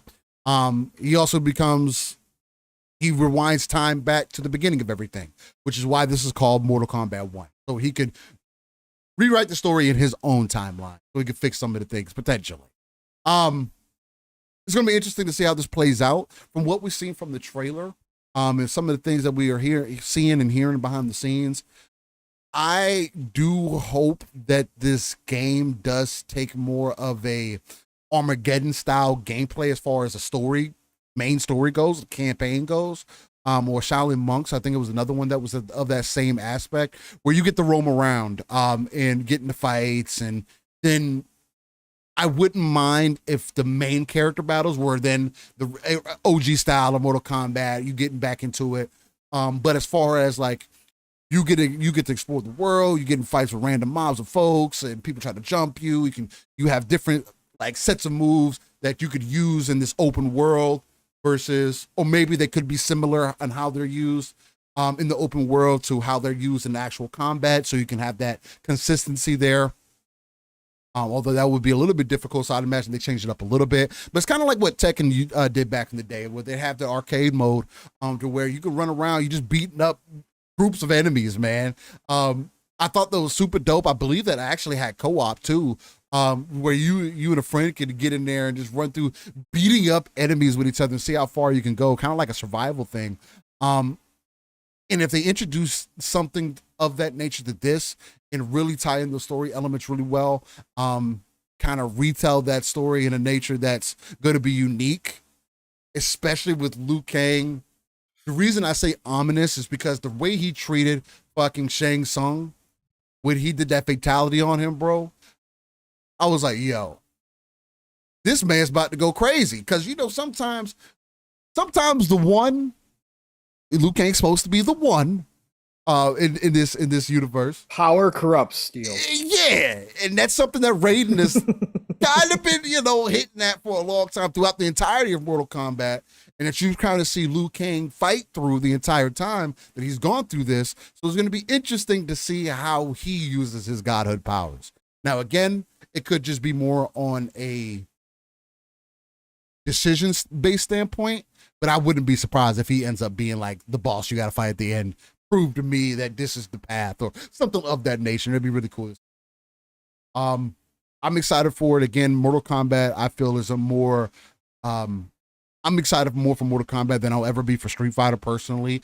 This actually, from what I've seen from this, I don't even want to play Street Fighter anymore. I'll just wait for Mortal Kombat as far as those style of games go. But again, I'm also really picky in that. Street Fighter never hit for me. Street Fighter 2 was probably the last time I really played Street Fighter seriously at all. And even that one was kind of like, was whatever to me. I'm more of a Tekken, Better Alive, Soul Calibur guy. It is what it is. And the deepest I go is either, I've mentioned this before, either Mortal Kombat, Blast Blue, or things of that. How did you feel about the Mortal Kombat trailer, man? As somebody that recently kind of went through that story and got the experience of level. Yeah, man. So you guys all know me. If you guys have been listening long enough, if you're new here, I'm a fighting fan, but I don't play the multiplayer. I play against the AI. I'm a button masher. I don't take the time to learn the combos. I don't do any of that. I'll even put it in easy mode, and do it that way just to have fun, because I enjoy the stories of fighting games. I enjoy the characters. I enjoy the animations. They do it right. Yeah, when they do it right. Yeah, I enjoy all of that. So I'm not that dude who's going to be out here competitively playing Mortal Kombat. So for me, the fact that they carried the story over into this, the fact that they are rebooting in the new world, reborn again, the Mortal Kombat universe is exciting to me, because I did recently jump back into Mortal Kombat 11 and went through the story and absolutely loved the story. And so this continuation is cool. I just want to see where they take it. And Steel did, and I think he kind of mentioned this in the beginning, but how do you think they're going to work this? It was interesting that the comments that Liu Kang was making was like, you're going to choose where this goes. You're going to choose. Like, do you think they're going to give us like this world that we can kind of make decisions and kind of change, like relationships, or where certain characters go and who they become? At this point, I'm really hoping so, because that's the only other direction that you could really evolve Mortal Kombat, right? To give people options now at this point, because now there's a movie that's out there, right? And you're not following the movie either. No. I'm not saying that everything needs to be cohesive and be the same, because it doesn't have to be. But if you're going to give people a unique experience, you also can't tell the same stories that you just told, right? Maybe there could be some semblances and whatnot, but obviously things have to be different this time around. But that gets me excited, Steel. Like, that gets me excited. Like, if Boone and NetherRealm are going to give me like choices where I can kind of shape it kind of in an RPG kind of way. I'm not talking about stats, but I'm just saying, like, you know what I'm saying? Decisions actually have consequences, and all of a sudden, you know, the character development for certain characters has changed because there's branching paths on the story. Like, branching paths, like ways. That for me, again, as the single player fighter guy, heck yeah! If he gives me some type of open world that I can walk around in, like you were talking about, Steel, man, I'll be excited about that too. Like I'll be interested. It's not gonna be day one because it's September. I'm gonna be in the stars forever. So anyways, but down the line, I can't wait to see how this works. Little tidbit too, behind the scenes, 3-Bit, shout out to 3-Bit who's in the chat too. He hit us up in the DMs And he said by looking at the trailer and the character animations, the faces, that he believes that the NetherRealm is using MetaHuman in Unreal Engine 5 to create the characters. I mean, if that's how the characters are going to end up looking, bro, it's or close to similar. Again, Ed Boon also put out a tweet where he showed Scorpion and Sub-Zero from the original Mortal Kombat, and then posted the new screenshot where he had Scorpion and Sub-Zero looking at each other. Well, the screenshot that he used was from the actual gameplay, so I don't know if Boone was hinting that maybe they slipped in some actual screenshots from maybe gameplay. But anyways, at the end of the day, it's in-game probably engine that we saw there. So that talented team over there, bro, I have no faith in it. I said the same thing that it's going to be close. We said the same thing about MK11, that we didn't know if it was going to look the way that they announced it, and that game looked exactly the way they announced it. Right. So I can't wait to see what he's got done, and I can't wait to see where the story goes, and I'll be diving into it obviously at some point. But yeah, no, it's exciting time for Mortal Kombat fans. Again, the fact that we have announcements on the big three of the big ones. We're only missing Soul Calibur right now. Yeah, we're only really missing Soul Calibur. Maybe, again, what if Dead or obviously Alive Xbox fans, Dead or Alive, Mav brought up, and then of course for Xbox fans, Killer Instinct, because there is a big group of fans. What if that's next year? What if it's Killer Instinct, Dead or Alive, and Soul Calibur next year? Oh, bro, the return of fighting games. Like I said, even as a non-competitive fighting game guy, I love it. I mean, Soul Calibur and Dead or Alive are probably my two favorites, mainstays. Mortal Kombat worked its way in there. Again, I'm an old Mortal Kombat fan. I've told this story before, but it's funny watching Mortal Kombat 1 come now, Steel, because I was there for launch of Mortal Kombat on consoles. I worked at FuncoLand when they launched on Super Nintendo and Sega Genesis. So when Mortal Kombat came to the home consoles, I was there for launch day. It was crazy. It was nuts back then. So to see Mortal Kombat 1 kind of full circle for me, and Ed Boon and that team over at NetherRealm are going to knock this out of the park. I have no doubt. It's the top-selling fighting game. It will be the top-selling fighting game again. I played the demo of Street Fighter 6. Like I said, my opinion is I'm not interested after playing the demo. It didn't have the feel I wanted after playing, after seeing Tekken and going back to playing Tekken 7 too, again. Right? That heavy, like I said, that's the heavy fighting game. Every single blow you can feel like that. I love that. The impact. Street Fighter 6 was definitely gorgeous. Better alive. Street Fighter 6 was gorgeous. The open world does give me pause, and kind of creating your own fighter and stuff. Kind of, I like that. But after playing it, it looks gorgeous, but it just didn't have the impact I wanted it in the fighting. And then Mortal Kombat, obviously, with the gore. It's a whole different thing. Mortal Kombat releases September 18th, Nix. 18th. 14th if you get the special edition. And no, I don't play Dead or Alive Beach Volleyball. I have never played that game. It's the best volleyball game ever created. Hands down. That's the one that Pong wants and remade. They need to bring it back. Yes, I know. I know. With updated physics, Steel, can you imagine the visuals? Yeah, man, it's gonna be. Man, we will never see a better beach volleyball game ever, man. I want to see the sand. We'll be able to see the individual. I'll take your word for it. Granules of sand. I'll take your word for it. Man, the net moving in the breeze. God, man, they could do so much. Yeah, the way the ball moves, the impact. Yeah. Yes. I get you, man. I always ask for that. I always ask for more detail in games. So I can't believe you don't like it. I mean, they got the whole clothes changing thing. They got all different outfits and stuff. Nah. The photo mode. I've never played one of the greatest photo modes in history. That's too bad, Steel. Nah, I think both you and the wife would enjoy it. No, I'll be all right. I'll pass. I'll take a regular, DOA, and it's not even because it won't even be because of that. I just DOA is like a great game. DOA is a great game. I know you're not. It's a great game though. The volleyball is really good. I know we're joking here, but volleyball is actually really good. I've heard enough. See the mini games. They're good in their own way. Yeah, I bet. I have no doubt about that at all. So I get real quick PC news because I think this is impactful. So this is the overall market real quick. Yeah. I'm just going to kind of I'm going to run down this list.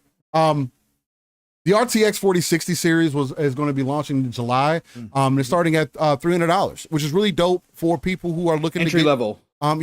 for people who are looking to get into PC gaming, right? That's back down to the level. What do you think that will that run 1080 60? You think? Yeah. Or will it be more 1080?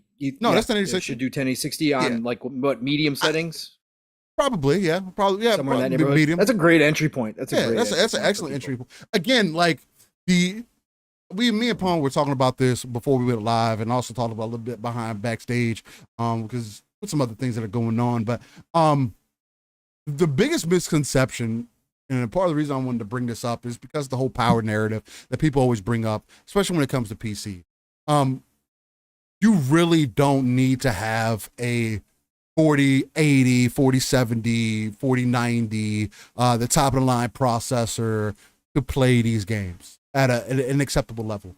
An acceptable level to me is always going to be 1080p 60 at medium settings. Now, are there some things that you might have to turn to low, like shadows and things of that nature? Of course, you know what I mean? There's are going to be certain things that do impact you, but one of the biggest benefits that they do have is that they are releasing a 4060 Ti with 16 gigabytes of memory, which is really dope, because that typically isn't an option at that low of a point. At that entry level, that tells me that for about $1,000, you can get a PC that can last you 3 to 5 years, you know what I mean? Easily, with that type of expectation, with some chances to be able to do, like Nix is mentioning in the chat, 1440p, right? Nix, I'm not going to say the 4060 is going to do 1440p 60 in all games at medium. I can't guarantee that. You'd also have to make sure that you had a good processor to be able to do that at 1440p 60 at medium settings. For an example, if you're just going to get an 8-core 16-thread processor, in most cases that's what's common, then 1440p 60 would probably be possible, as long as you're getting a newer one, per se, one that's released within the last few years. Yeah, you'll probably get 1440p 60 medium settings easily, probably in most games. Now, again, Steel, I'm not the tech guy, but I'm not the tech guy, obviously, at all. But I listen to you guys, obviously, and I listen to a bunch of different people talk about this. There could be a problem with the games down the road in the future as far as the memory goes, though, right? Like the 8 gig one could be a problem, right? It's the same thing that we've run into every other generation. Yeah, it's going to come down to optimization. If the developers aren't going to optimize their games, then it doesn't matter what the memory use. Okay. Now there are certain games like Returnal, Red Dead, for an example, that do use a lot of memory because the games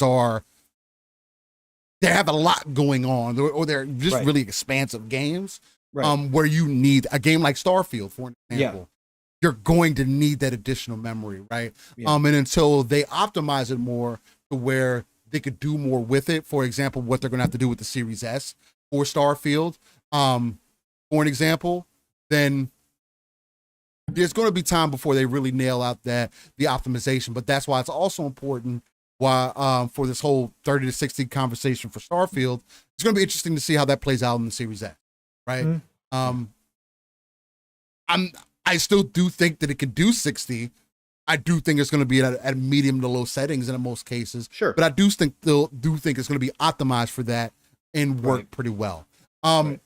VRAM does become an issue, but again, the biggest advantage that you have on PC versus console, which is it does lead to the issues in the conversation, right? As far as optimizing for one or the other, is that you can dial back certain settings to give yourself more VRAM headroom, right? So that means you might not be playing at high resolution textures. You might have to use medium to low. Right, you may not be able to use those shadows or that good lighting or the particle effects, or you may have to make those sacrifices for certain things. But it's the same sacrifices that you will see on console. Anything that is capable on console, a computer is going to be able to do at least 2 to 3 times that, in all aspects. Right. Again, it just depends on what your expectation for what your PC build is trying to do. If you're expecting 4K 60, you're going to be spending some money. If you're expecting 1080p 60, you can spend some money, but also save you quite a few ducats that'll have you more so setting yourself up for the future if you need to make upgrades, or just giving you something that is going to be a good use for you 3 to 5 years down the line. You'll still be able to, you'll have to make some sacrifices. For an example, Final Fantasy 16, when it comes to PC, you're going to have to make a sacrifice there if you're playing on a, on those lower tier cards. But 4060s are not going to have any problems doing that. I think the 4060 is in comparison to like a 3070 currently. I haven't looked at any recent statistics, and even if you're going to use that as a comparison, the 3070 is comparison to 2080. If you see what I'm doing here, the comparisons that are being drawn, right? You can kind of understand where I'm coming from. I don't like the perspective that people get that you have to upgrade your PC all the time, because it's not the case. You do, if you set yourself up properly, and do good building your PC in most cases, and even as in pre-builts, they're pretty much set up in a good fashion now, especially because people because people have been critical about that. And again, you complain about it enough, people will change how they do things. But it's been set up in such a way where you can do more plug and play, and they are more set up for future, where you can get into something, you'll know you have a device that'll last you 3 to 5 years with understanding compromises, and you'll be able to make those upgrades whenever you want to and be okay. That's the main thing. Again, for anybody that's getting into it, don't let nobody tell you that you need a 4080 to keep up in these most recent games. The way games look on PC and the way they look on console, it's different. And it's another thing that you have to be honest with yourselves about. As much as the games do start looking comparable to each other, I was using the Division 2 as an example of that. Yeah, the games look extremely comparable to each other, going from the Series X to playing on PC. But I'm also able to tell on PC, there's a lot more detail in the game that's not in the console version. Just what it is. But it's because there's more headroom. Right? There's more settings that you can turn on there. Mm-hmm. There's some other mods and there's visual mods that people use also now that give you extra lighting effects and ambiance and make your game feel different than what you have available on console typically. Again, find out what you're getting into it for, stand on what you're getting into it for, and don't do your research. Don't let nobody tell you this is what you need or this is what you have to be able to have a good experience. So it's a unique time because, again, in the PC space, they are getting to a point where NVIDIA and AMD are becoming more competitive with each other again. AMD kind of jumped off of that, I'm not going to say bandwagon, they kind of fell behind a bit, especially with all the things. And still, I personally wouldn't go with an AMD card yet, just because of all the other things that NVIDIA is doing as far as like noise cancellation, content creation type stuff to a certain degree, if you're using those things. And honestly, like, I wouldn't be missing much if I did make the switch. And I've been actually thinking about doing it, mainly because when you have the same brands, they do tend to work in unison with each other much. That's a proven fact. They work in unison much better. Me having a NVIDIA card with an AMD processor, because I love AMD, an underdog thing. It's not like it causes issues, but I would see a performance gain if I got a AMD graphics card, for example. Nonetheless, it's not that serious. You and I both have that underdog mentality. Yeah, I don't know. We do, bro. Because back in the day when all my friends were buying Sony receivers, right, for their home, what did I go do? I went and bought a Yamaha. Right. But it was good too. But I'm saying Yamaha had the best sound processor out of all of them. Yamaha back in the day, unless you went really high, unless you got the bang B&O and that kind of different stuff. But Yamaha had the best sound processor, but I didn't get all the bells and whistles that Sony had on their receivers, right? So all my buddies were like, "Oh man, check out all this stuff I can do, blah blah blah." I'm like, "Man, just give me good sound." And I started doing research, and I was like, Yamaha. And I was a Yamaha guy forever, man. And I never got let down by Yamaha ever. And that's kind of how I've been with AMD. Literally, I mean, I It's personal things for Intel for me. Just because back when they were building computers and whatnot. Yeah. More so why I do like AMD. Again, AMD has its shortcomings too, because AMD is like Xbox, like literally, which is ironic that both PlayStation and Xbox use their their hardware. I know their hardware. It's like, why wouldn't you go with NVIDIA on that? We probably would have much better performance if we were able to have NVIDIA cost. And cost would be better, but I guess no cost for NVIDIA would go up. It would go up that, versus AMD because they don't mind hitting people over the head. They don't care. No. They damn sure don't care. They're definitely the Apple or the Sony in the space currently for sure. Yeah, you say they have it in different aspects. Yeah. Take-Two canceled some games and then also there was a bunch delayed of some others. A bunch of Take-Two news. They announced 180 million copies sold for GTA 5 and 53 million copies sold for Red Dead Redemption 2. 180 million copies. That's crazy. People. Crazy thing. 180 million copies of GTA 5. Stupid. And Strauss did a couple interviews. He had some interesting comments as well in regards to the ABK deal, once again reiterating that whatever Microsoft does is good for us and it's good for the industry. Strauss once again threw his support behind the deal and said that they're in favor of it. And he talked about their strong partner relationship with Microsoft again. So Strauss is out here. Strauss and Phil have a really, really good relationship, which is awesome to see.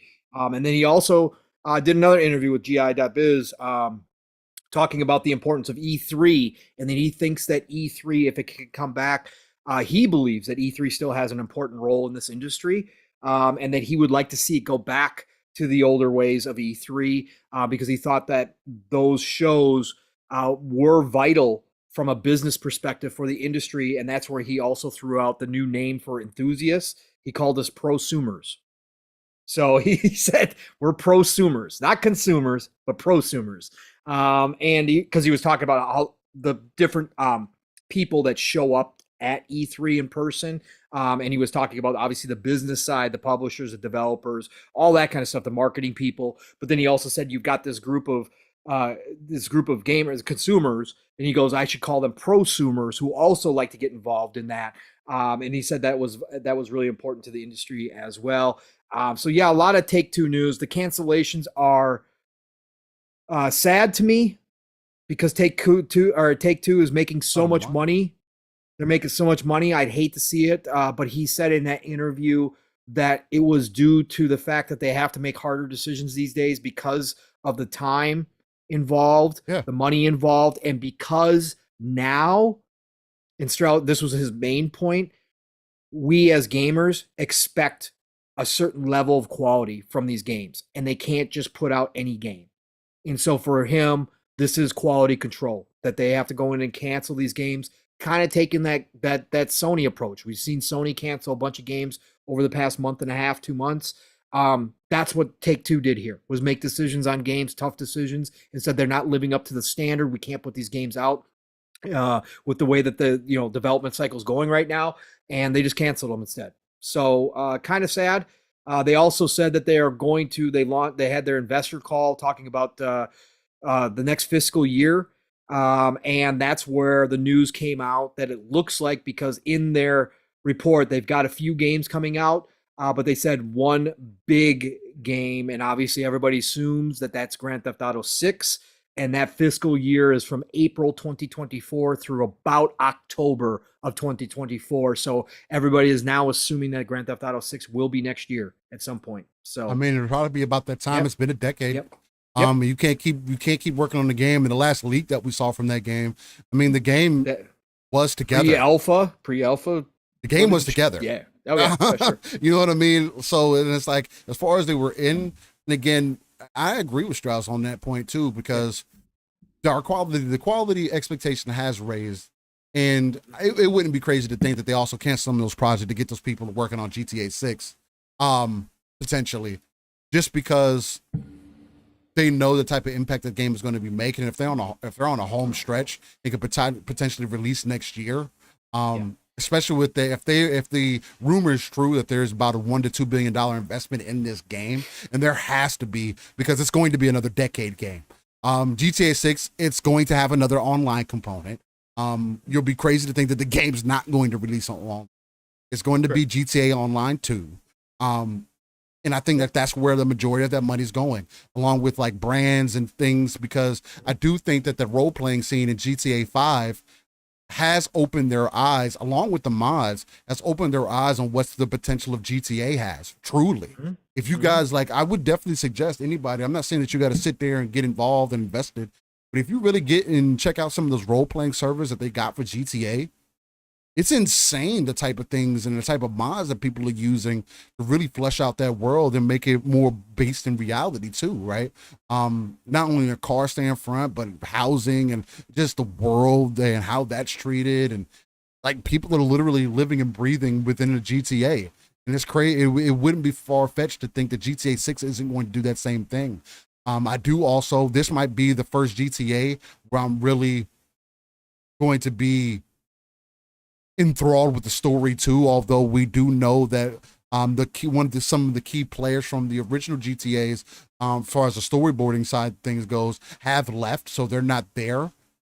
This is also going to be a prime opportunity for GTA to stand out just for GTA. Can it really put together a good story, a good online, and be a good complete game? GTA, story-wise has always been kind of weak for me. GTA 5 story was okay. I didn't think it was terrible. I mean, I beat it, and I enjoyed it for what it was. I like the different aspects of the characters, but they're, Bonnie and Clyde, the thing that they're going on this time around seems to be really appealing, and you can tell the graphical jump that they're taking with this. So I'm interested to see where that goes, man. It's interesting to see. It's also interesting to see just the time investment that they're putting into this, because it can't release like it did on the 360, right? Infinite load screens, playing the story for a month, and maybe that's just a strategy of theirs, and then releasing to a multiplayer that half-cocked worked, or really didn't work most of the time, especially within that first month of its release. There's a lot going into this one, man, and I bet they're feeling the pressure too, because you got to deliver, right? You can't sell as many copies as you sold on this one and then under-deliver in your next game. You got to deliver once again. So it's interesting to see how that plays out. Dark Descent, Pong mentioned earlier, has gone gold. Shout out to the people that are jumping into Dark Descent. That's more of the, what is that? Is that the Aliens Dark Descent? Yeah, that's the squad based strategy. Okay, gotcha. Yeah, I was going to say squad based. So you're not moving individual. You're not moving individual players. You have a squad that you have to plan out, and they each have their individual roles, and kind of the AI works within that role, but you have to plan out where you're going to set up. Obviously, again, they're ripping this straight from Aliens. It looks fantastic. Again, so if you're in the squad-based strategy, this is going to be a game for you. It's not full priced. I think it's $39.99 or $49.99. Not a full price game. This is coming out in June. Like Steele just said, went gold. It's locked in. IGN had a great first look. Again, you know my feelings about IGN, but they do get the coverage because people go to them. And they had one of their writers play through it. And he said he couldn't wait to play more. That's how good it was. So if that's true, then this could be something for us Alien fans and for strategy fans, tactics-based fans. This could be something special when it comes out. So I can't wait to see more for sure. I can't wait to get my hands on it. BlizzCon is also supposed to be returning this year. No major. That was announced by the Game Awards too. So that was interesting. But it'll be in person. I want to see. Yeah, it's in person. I want to see what Blizzard's going to end up announcing here. I would like it to be something outside of Overwatch. And they had a rough week. Diablo 4. They had rough weeks. Overwatch. Oh, yeah. I heard about some of that. I didn't keep up with it. This week. So, what happened? Overwatch fans, there's a lot of you. Again, it's one of those games that just millions of players. It's just there. Like Overwatch 2 was obviously a huge launch. We played it the first night or two. The drop of the PvE. Yeah, but yeah, they for years now. And the reason why they said they needed to do an Overwatch 2 was for this PvE mode that they've been promoting. They've been man. working on this for years. Fan base, the community has been excited for this PvE mode. This was giant. Again, it was the main reason why they said they needed to do Overwatch 2. They completely canceled it this week. Yep. Said it wasn't going the way that they needed it to go, and they dropped it. So Overwatch 1.5, yeah, that's what you're getting. And the Overwatch community is not happy. They've been waiting on this for a long time. Like I said last night, Steel, or I either said last night around PM to PM. I think I said PM. It's very strange how you can have a company like Blizzard, who's been through its down period, right? Mm-hmm. World of Warcraft, obviously everybody knows it was bleeding subscribers. It's aged. It's old. They put out terrible expansions that nobody in the community was happy with for years. Now all of a sudden they're up. They release a great World of Warcraft expansion. A lot of people are happy. There's some people coming back to World of Warcraft again, kind of getting new life again. That's doing great. Diablo 4, my God, talk about, like, I've praised the Diablo 4 team, Rod Ferguson and his entire team, for how they've handled releasing Diablo 4, how they've been transparent with the community, out here doing dev directs, talking about it nonstop, taking community feedback out in front. They're on a high note coming off of Diablo 3, which, again, shout out to them for continuing to support Diablo 3 and making it a whole different game than it was when it launched 12 years ago. But again, what they're doing to launch Diablo 4, fantastic, just top notch, doing everything right. And now you have the Overwatch team fumble this badly, like trip over themselves this badly with the community, with the Overwatch fans who have supported them nonstop, who made Overwatch one of the biggest hero shooters in the marketplace. And you do this and you cancel PvE, which everybody was looking forward to. It's crazy to see within one company all this kind of going on at the same time. Sad day for a lot of the Overwatch fans. So if you're looking forward to the PvE, you ain't getting it. So yeah, which is unfortunate. And I think the other thing too that I saw was that the PvE implementation was one of their goals to eventually bring Overwatch into the reality of an MMO, right? That's what they were trying to create Overwatch into. And I don't know, man. Maybe it was a lack of vision. I guess we'll see. You just said they couldn't get it right. So I don't know what that means, but yeah, it sucks. Well, I guess it wasn't going to be something that was going to be worth it to the people. Yeah. Play testing didn't go well, which is kind of crazy. You saw the breaking news I dropped in there? Just recently? Yeah. Not about no, not that. Above that. Jeff Grubb said Tatanka could show up next month. I think he also confirmed that it is on Unreal Engine later on in the video. Yep. Okay, so will we see Project Tatanka? Yep, playing it now. Yeah, I think Tatanka is actually one of those ones that probably will show up at the showcase. I hope it does. Kind of have a chance to, you're never going to wipe the slate clean with Halo, but a chance to reset everyone's emotions regarding the franchise, which, those things run really hot, really cold. And for me, Halo Infinite was a game that I adored. I loved playing Halo Infinite. But I also had a relationship where it's like Halo was never fully my franchise. And so it was cool to get in here and really enjoy Halo Infinite. They nailed it. They made a game that they needed to make to get me on board. And then but I didn't need that. Will we see Project Tatanka this summer? With that being said, with the possibility of Halo having because Tatanka is supposed to be the Battle Royale mode by a certain event. When am I thinking about the wrong studio with the same name again? Nope. Okay. You do it right. Certain Affinity. Creative Assembly is Total War. Okay. That's Sega. Okay. So I wanted to make sure. I wanted to make sure. Because they got a lot of C's and A's in there. But okay. I almost said Creative Assembly right there. So Certain Affinity, there has been no secret that they've been working on this game for quite some time. And actually, this is something that I actually guessed that was going to end up being here at the showcase. It's funny that this is now coming up. I think I said it to you, Pong, in the DMs, where I was just like, I think the biggest drop that they could make is the Halo BR, right? For June. That would be one of the most impactful pieces, and then release it in the fall. That would be one of the most impactful pieces of news that you could put out at a showcase. And with it being an Unreal Engine, there's a lot of possibility, right? Is one going to either prove right or wrong whether Halo can be done in the Unreal Engine. Again, I have full faith in Certain Affinity. They know what Halo's supposed to feel like. They've been working on Halo since Halo 2, if I'm not mistaken. I actually think they came in on the back end of Halo CE or OG Halo.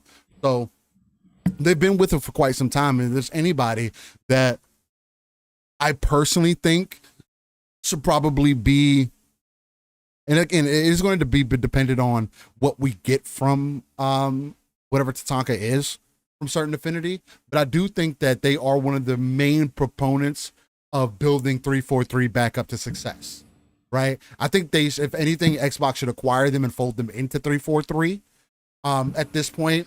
And I think I wouldn't fold them. The only reason I say that is because they could all be under one thing. It's kind of like basically what Black Tusk was turned into with the Coalition, right? They could have left them Black Tusk, but they folded them into the Coalition, and now they work on Gears. Their value though, Steel, is they work on Call of Duty, they work on Halo, they're creating that Monster Hunter game. Yeah, that wouldn't prevent them from being able to still do those things. Well, I'm just saying anybody can work on anything, right? They got so it's certainly, but the way that they created 343, right, was specifically for Halo. So I would just assume they have to acquire them. Like they can't. That's one of the big ones that is sitting out there. Excuse me, during this ABK deal, that is kind of scary. Steel. If somebody swoops in and picks up Certain Affinity, I don't think they will. Underneath Xbox, they're in pocket. They're in pocket. There's no reason that this is happening. They're in pocket because other than that, I don't think they would be working on exclusive Halo. I just hate mode. to have it right. I just hate to have it happen, bro. Because like you're working on an entire Xbox. Let's have a serious conversation. Yes. If you're letting Certain Affinity work on a Halo specific mode in Unreal, they get it to work. The game hits. Yes. And they get acquired by somebody else. That's the end. I think that might be the end of Xbox. I think that's when those conversations start need to happen right there. I think that'd be it. It'd be crazy. And I got to say that here too, Steel, what do you think this means? Because there was some question about whether Tatanka would show up. Jez thought now, once the Unreal seemed to become a reality, right, that the Unreal rumors were real about Certain Affinity and about Tatanka, Jez seemed to think that it would be a while before we saw Tatanka. Now Grubb saying that it's going to show up. Do you think that means that potentially Certain Affinity started Tatanka in Unreal? So originally, they didn't, they weren't working with Slipspace at all. I don't think when they went into this project, they started on Unreal. I don't think they were working at Slipspace at all. How would you have been able to when 343 didn't even have the engine figured out yet and they were having issues? Well, I don't think that there's no way. I don't think there's any way that somebody was able to package up a build of I can't. Why did I go blank? Slipspace. Thank you. Yeah. I don't think that anybody had a chance to put Slipspace on a drive and send it to Certain Affinity and say, "Hey, work with this." Work with these tools. I personally don't think that personally. Well, that'd be interesting. From what I anticipate, I think they probably started off in Unreal. Because the question was how they were going to integrate it, right? Right. How they were going to integrate it into Infinite, right? And most people assumed that obviously if Certain Affinity is making a battle royale mode, that they would integrate it with Halo Infinite. It's going to be, and obviously that would mean that they would have to use Slipspace. So I think that's where a lot of that talk came from. But if they were working on it separately, that means Microsoft, Xbox, Phil and the team made the decision early on to give it to a Certain Affinity and say, no, go ahead and work on it in Unreal. Don't worry about Slipspace. That's kind of. I think this is going to be. I think this is going to be their version of Halo, right? Yeah. Something. I mean, of course, it's still going to be Halo. I think, but this could be a start of kind of that branch that we've been. Yeah. And if there's one team that can find a way to make this is going to be an interesting experiment as well, Steel, because obviously the big discussion was, can you have the feel of Halo in Unreal, or do you lose the feel, because that's what Slipspace was built to make that Halo, and the fan, right? But I'm just saying, Certain Affinity is going to be the one group that has enough experience with Unreal to know, or enough experience with Halo to know if they're hitting that feel in Unreal, if they're getting that Halo down, right? So I think it's gonna be wild, man. I can't wait to see if this is true. I can't wait to see. It's gonna be a perfect opportunity. I do think if it does end up playing out this way, right, and it is an Unreal, but it does end up being its own thing, and it doesn't get tied into Halo Infinite in any way, it is going to be unfortunate that if it ends up being good, it is going to draw away an audience from Infinite, where you're supposed to be bringing more of an audience to Infinite. But it could also be a good, because if this ends up being successful, this could be something that leads into the credence that maybe Unreal is the engine that they do need to use, right? Where they say, all right, well, Halo Infinite, we were going to support, they put out a letter, right? Like they do on Twitter. They put out a letter on Twitter and say, hey, Halo, we know we're going to do a 10-year live service plan with Halo Infinite. Unfortunately, things didn't plan out. Because of the success of what Certain Affinity has been able to do with Tatanka, whatever they officially call it, we're moving Halo into Unreal 5, and Halo will now be in Unreal from this point moving forward. And then boom, the next Halo Infinite 2 or whatever they call it, Halo the Endless, for an example, will be what they actually wanted. And they could do that, right? There's nothing preventing them from that. As long as they don't call it Infinite 2, I think they'll be fine. Yeah, for sure. I don't think they can do that. Nonetheless, interesting breaking news, though. That's kind of interesting. Yeah. And the other thing that Steele was talking about was that this is small, but another independent studio has been confirmed to have been working on Avowed with Obsidian. So this is 2 independent studios. This is nothing new. It's nothing shocking.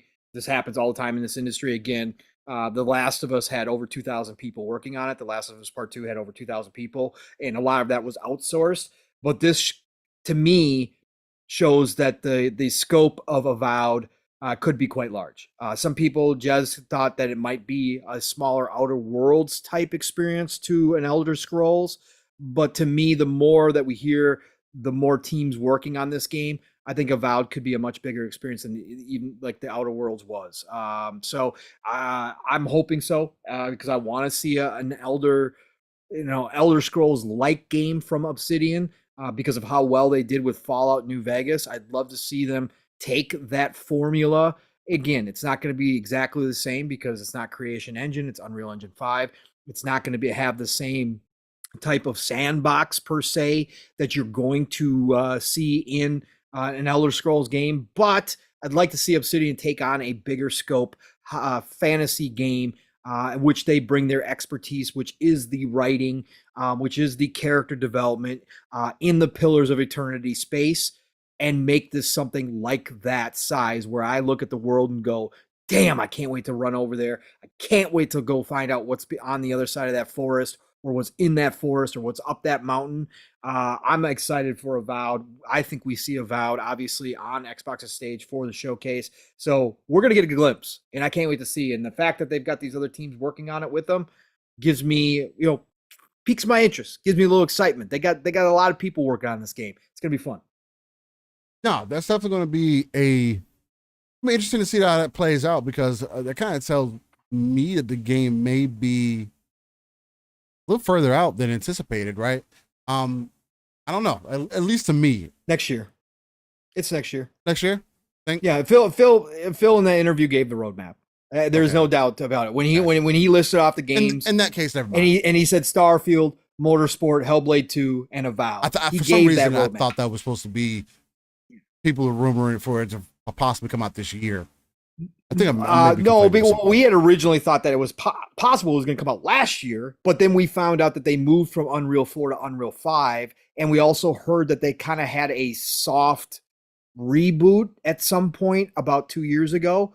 A soft reboot. They changed, and again, Jez was very careful with his words when he said that. He said, they didn't start over. They just had some changes to the game as they were moving into Unreal Engine 5. And they were reworking a few things. So for me, that said, 2024. It just makes sense next year. Again, it'll be fun to see where they place it. If Hellblade 2 is early 2024, if it doesn't make this year and that becomes your January, February, early 2024 game, does Avowed slip into the summer, or does Avowed become your big fall game like Starfield and launch around September next year? Whatever the case is, I'm super hyped for this game. I can't wait to see what Obsidian's done. I love Obsidian, so this is going to be fun. And Blue Room brought up a good point earlier. He says Warzone doesn't detract from COD. The thing about that though is that they're in the exact same engine, and they are still connected to each other. And now they could find out a way to, when you go into the Halo Infinite menus, then you can boot it up from right there. Yeah, that's not very intuitive either though. And like on MCC console, used Unreal for the menus, right? Okay, so I mean, yeah, you could. Yeah, so they could. 3-bit confirm that. So they might be MCC, able to figure. They might be able to figure something out for as far as that goes. Yeah. And there may be some options to jump in there. I want them to make it streamlined. Biggest reason I say that is just because like there's been enough issues. Just make sure that the game that you're working on is going to work where it needs to work at first, and then you can roll it into whatever it needs to be rolled into. That's all that matters. Then we can go from there. Because then you don't want to do unnecessary where you do all this where you're more focused on, how does it work intuitively with each other versus is this even going to work? Like, is this even going to hit for the people? I think there's a lot of the main points. We did hear there's a rumor that a Persona 3 remake is to be revealed at the Xbox showcase. Currently, we're not going to do any like early showcase predictions or anything like that. We're not necessarily close enough. You'll definitely hear more from me and Pong about that as we get closer to that. We did get some more stuff about the European Commission and the EU's approval over this last week, which I'm not going to get too deep into because I know a lot of people have talked about it. If we've touched on it multiple times, and there's nothing but us reiterating points that we've made previously. Unless Pong, there's something that you wanted to tackle from a different perspective. Well, not only did we get EC, but we also got China. And so that means, and again, why that's important, and you guys all know how I feel about China, but anyways, it's still important because the China approval was a part of the original agreement with ABK to get this acquisition.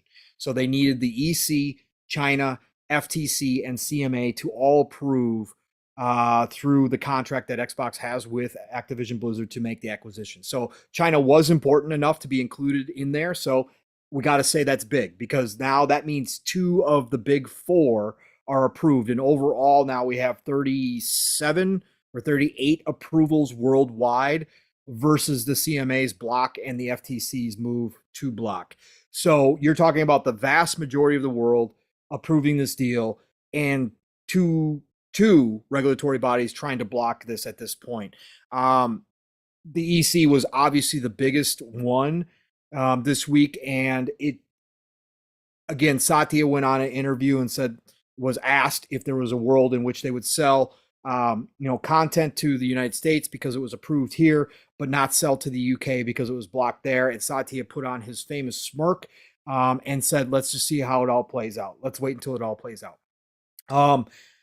The confidence level of Microsoft is probably way up. After the CMA block, I'm sure it was down, but the EC breathed new life into this deal. And I think now still, we've been talking about this, and like you said, everybody's broken it down this week. Microsoft can taste this deal. They can see the finish line now.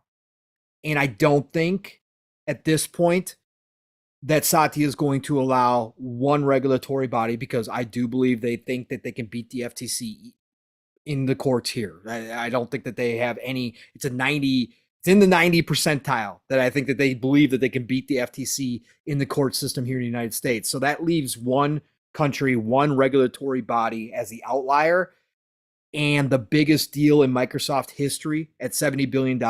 I don't think Satya is going to let a speed bump like that stop this from going through.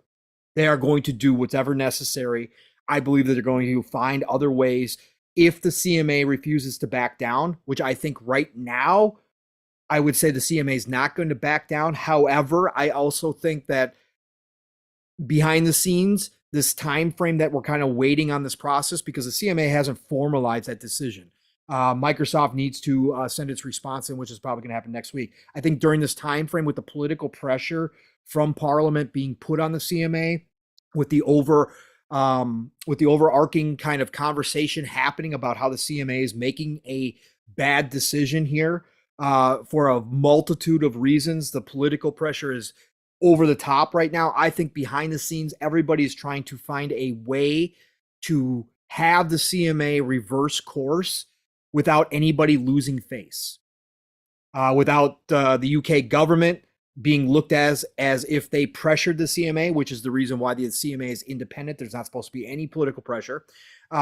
Without the CMA looking like a bunch of idiots, and without Microsoft looking like they did anything nefarious. So I think everybody's trying to find a way to make this go through within the UK without that happening. Now, if that's not the case and the CMA doubles down, if let's say Cat says, yeah, you got to take a look at this again, CMA says, nope, we were right, we're not going to approve this, then I think that all options are on the table for Microsoft, including nuclear options. And I'm not saying that that's what they would do, pull out of the UK completely, anything like that. I'm not saying that that's where I believe this would lead to, but I think Microsoft is going to find some very creative, potentially complex and expensive ways to then work around the UK and to still get this deal through. Because again, biggest deal in Microsoft history, Satya is not letting this go. He's not. This means too much for Microsoft and its future as an accelerant. That's a quote from Phil, as an accelerant to their future plans. And they are 5 yards from the goal line. I don't think Satya says, nah, we're just gonna kick it. I just don't see it happening. They're gonna do whatever's necessary to make this work. So that's where I stand, Sue. Yeah, and I pretty much agree with the same sentiments. I mean, again, it's just more and more that continues to come out as just speaks to more and more what we've talked about over the year, that this has been happening, right? Yeah. While we didn't think that there was any reason why it should cause any issues, though, but we did agree that it should be looked at and any issues should be brought up and should be addressed. But they need to be legit issues, right? They need to be, at least in our eyes, and we don't know what is legit and what's not legit, but we can use some common sense and say, and we can also say, Steele, that 38 other countries have looked at the same stuff and decided somebody's not wrong. I'm just saying. So, if they can continue to get the pushback, like I mentioned on Boom Show this week on Thursday, that there has to be some kind of coercion, collusion, something going on behind the scenes for this to continue to go the way that it is. And that's not necessarily okay or unacceptable either. No. But, for corrupt governing bodies to sway things in ways that don't do things in the name of the consumer as you're supposed to. Again, we'll see how things play out. I do hope that it goes through more so on a human level than anything else. I want those people at Activision Blizzard King to have a good environment to be part of, right? A stable environment to be part of. I want to see more of that creative talent be able to create the type of experience that they're looking for us not to get what we're rumored to get this year in a Modern Warfare 3 that I'm not going to support because that just doesn't make any goddamn sense. You have a good game of Modern Warfare 2 currently. You have plenty of content in space. I mean, you need to give me third person back. I don't know why you still won't do that. But other than that, you have a perfect platform currently to build and give yourself some space. You can implement zombies in this game. Like, why release a whole new game and get it just doesn't. You're not in a place to compete with yourself unnecessarily. Again, unless Pong has made the mention that unless it's for contract obligations, and if that's the reason why, I get it. But expect for this game to flop. Modern Warfare 3, I am hoping flops. And that people continue to play Modern Warfare 2 and they spend instead of spending 60, what I hope happens? If the people don't spend 60 to 70 bucks on Modern Warfare 3 and they just spend $60, $70 on cosmetics instead. Right. And if all that money goes back into Modern Warfare 2. Yeah. That wouldn't be a negative. It would be a waste of time because you had these people spend, dev talent and time creating 3 when they could have did that and made more maps for 2. But it still would work in your favor. Yep, it would. Yeah. That's that aspect that I'm. Nonetheless, well, we are getting to our usual timeline. It's time to wind down the show here. So that means we gotta get into this day in gaming. Been a couple weeks since we've been able to do this, so let's see if we end up having some interesting games that come up. But Pong, I mean, was there anything else before we start winding things down that you'd like to get into, touch on, or address? No, I mean, I think we covered everything. We got all that. BioShock Isolation could be in development hell. Take it with a cell. Yeah, it might be in development hell. This is smoke that's been out there for a while. This is nothing new, but Oops Leaks on Twitter, again, take it with a grain of salt. Had some pretty detailed, had a detailed thread about what's been happening there over the past couple years. And it doesn't sound good at all. And obviously we just heard Take-Two canceled a couple games and delayed some more.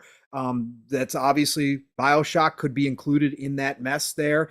It just doesn't sound like it's going very well. It sounds like they're having massive problems with getting a cohesive story, a story that seems worthy of BioShock, amongst other things as well. But the good news is we got the original father of BioShock, Ken Levine, and his studio wrapping up Judas here soon. And we'll have the spiritual successor to BioShock. It's sad for me because BioShock's one of my favorite all-time franchises. It's probably top 5 GOAT all time. So I'd love to see a new BioShock, but again, this is what happens when you don't have the original team. We saw this with BioWare.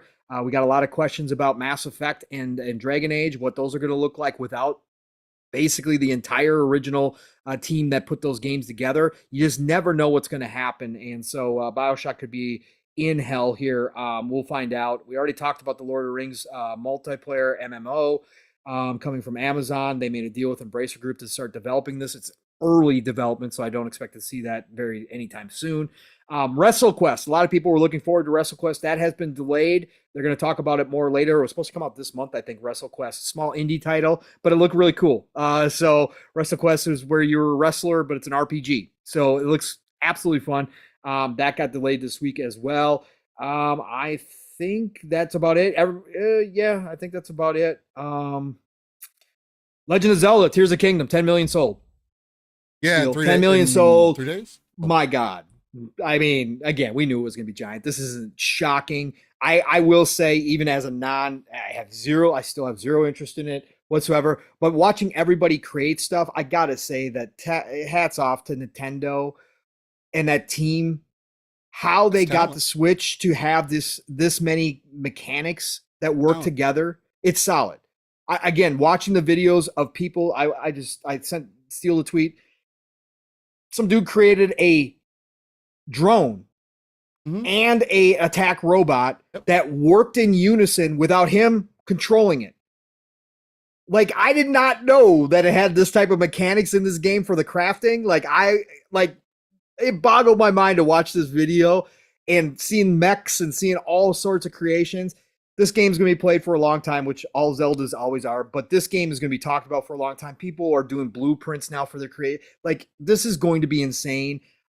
So tip the hat. Again, respect the hustle, Nintendo, but the team behind this, they did a fantastic job making this work on the Switch as well as it does. And I can't believe how many different mechanics are involved that they got all working together in this game. So hats off, 10 million sold. It's going to be gigantic. It's probably the front runner right now to be the best selling game of the year. We'll see how it turns out. I think Diablo could catch it, just because Diablo is across everything, whereas that's just the Switch, which is even more impressive. So again, this is going to be gigantic. The Expanse, everybody who's into Telltale, who liked the Expanse series, if you love Telltale games, they had the announcement July 27th. PS4, PS5, Xbox One, Series consoles, and PC. So the Expanse Telltale game is coming July 27th. And yep, I think that's it, Steele. We're good, man. Nice. Well, yeah. Definitely some interesting things happening here. I was just looking at the chat, talking about some things. They were saying that wrestling game is supposed to play like WWE No Mercy. The Beer Baron says, meanwhile, Sony are actually shutting down studios and laying off from various studios already. Which we talked about. Again, Sony has a quality bar, man. They're going to try to meet that as best as possible, what their version of that is. And It's going to cost people their jobs, which it has. So it see what ends sucks. up happening. Yep.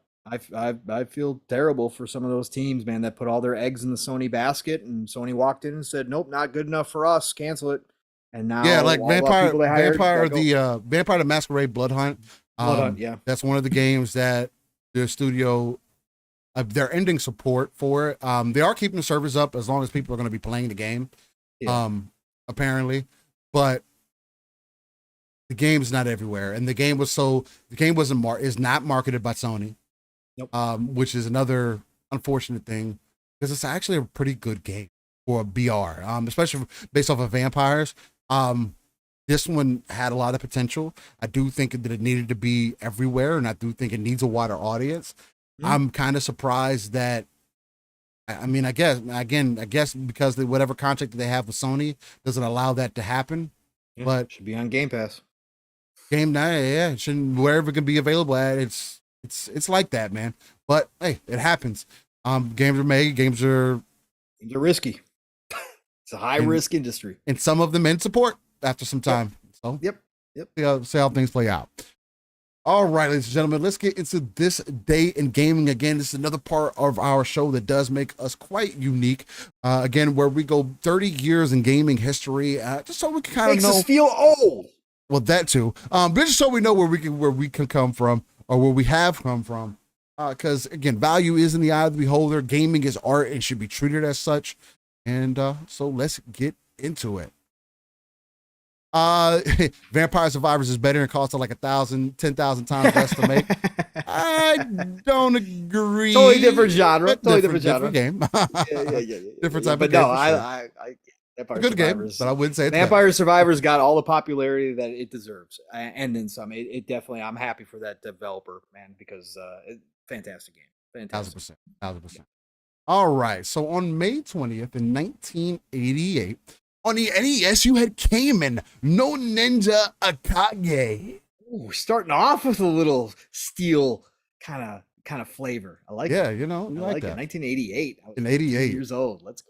Then in 99 on Wonder Swan, whatever that was, you had a Kaze no Klonoa Moonlight Museum release in Japan. Heck yeah, the Wonder Swan, baby. That was one of those systems you had to import if you wanted. Oh, really? Oh, damn. Oh, yeah. Then in 99 on PlayStation, you had handheld. It was handheld. It was a handheld. Okay, Yeah. there. That's. Then in 99 on PlayStation, you had London Samurai Tante Dan on PlayStation. PlayStation in Japan. Ooh, I'm liking this list already. We got the steel with the flavor. Let's go. Then it's 2002 on PlayStation 2. You had Scooby-Doo Night of 100 Frights. That wasn't quite the flavor I was looking Shout out for. to Scooby-Doo. Okay. Scooby-Doo. I thought you were going somewhere with No, that no, one. no. Then in 2002. Skuzazi Nabuta. You're so stupid. Oh my. I was waiting for something crazy. All right, go. Then in 2002, you had PC release Soldier of Fortune 2 Double Helix. Yeah, Soldier of Fortune back in the day was fun, man. It was again before there was a Call of Duty dominating everything or Battlefield dominating everything. We had all these different styles of games, first persons, military style games, shooters, and they were fun. They were 1,000%. different. Yeah. Then in 2003 on PC, you had Rise of Nations. Nice. Then in 2004 on PlayStation 2, you had Ultraman. Released in Japan. Ultraman. Shout out to Ultraman. Yeah. Then in 2008 on PC, you had Age of Conan, Hyborian Adventures. Nice. Age of Conan and Hyborian Adventures actually came to console. I actually have it. It's backwards compatible. Oh, wow. Okay. Yeah, it's an action game. It's underrated. I mean, it plays like a 360 game, but it's underrated. Then in 2008, PlayStation 3 released the Halo killer called Haze. Love that game. I'm gonna say it here and now. So I'm gonna say I heard it was a good game. it had its moments for sure. I mean, again, it was cool. It was interesting. It was different. Of course, it was overhyped because again, it was Halo the killer. Yeah, but it was a good game. It was a good game. Then in 2008, PlayStation 3 released SingStar. In case you're into that. Yeah, nope. Then in 2012, the 3DS released Mario Tennis Open. Shout out to Mario Tennis. Medal of Honor was dope back in the day. I like the way that they told stories. Yes. And Medal of Honor was the moment gameplay, along with how they told the story, literally made me feel like I was there in that situation, experiencing it. Yeah, it was good stuff. Yeah, I really enjoyed that. I'll say that. Then in 2014, you had PlayStation 3 release Ace Combat Infinity. Love Ace Combats. God, I played so many hours back in the day of Ace Combats. So good. Yeah, I did too.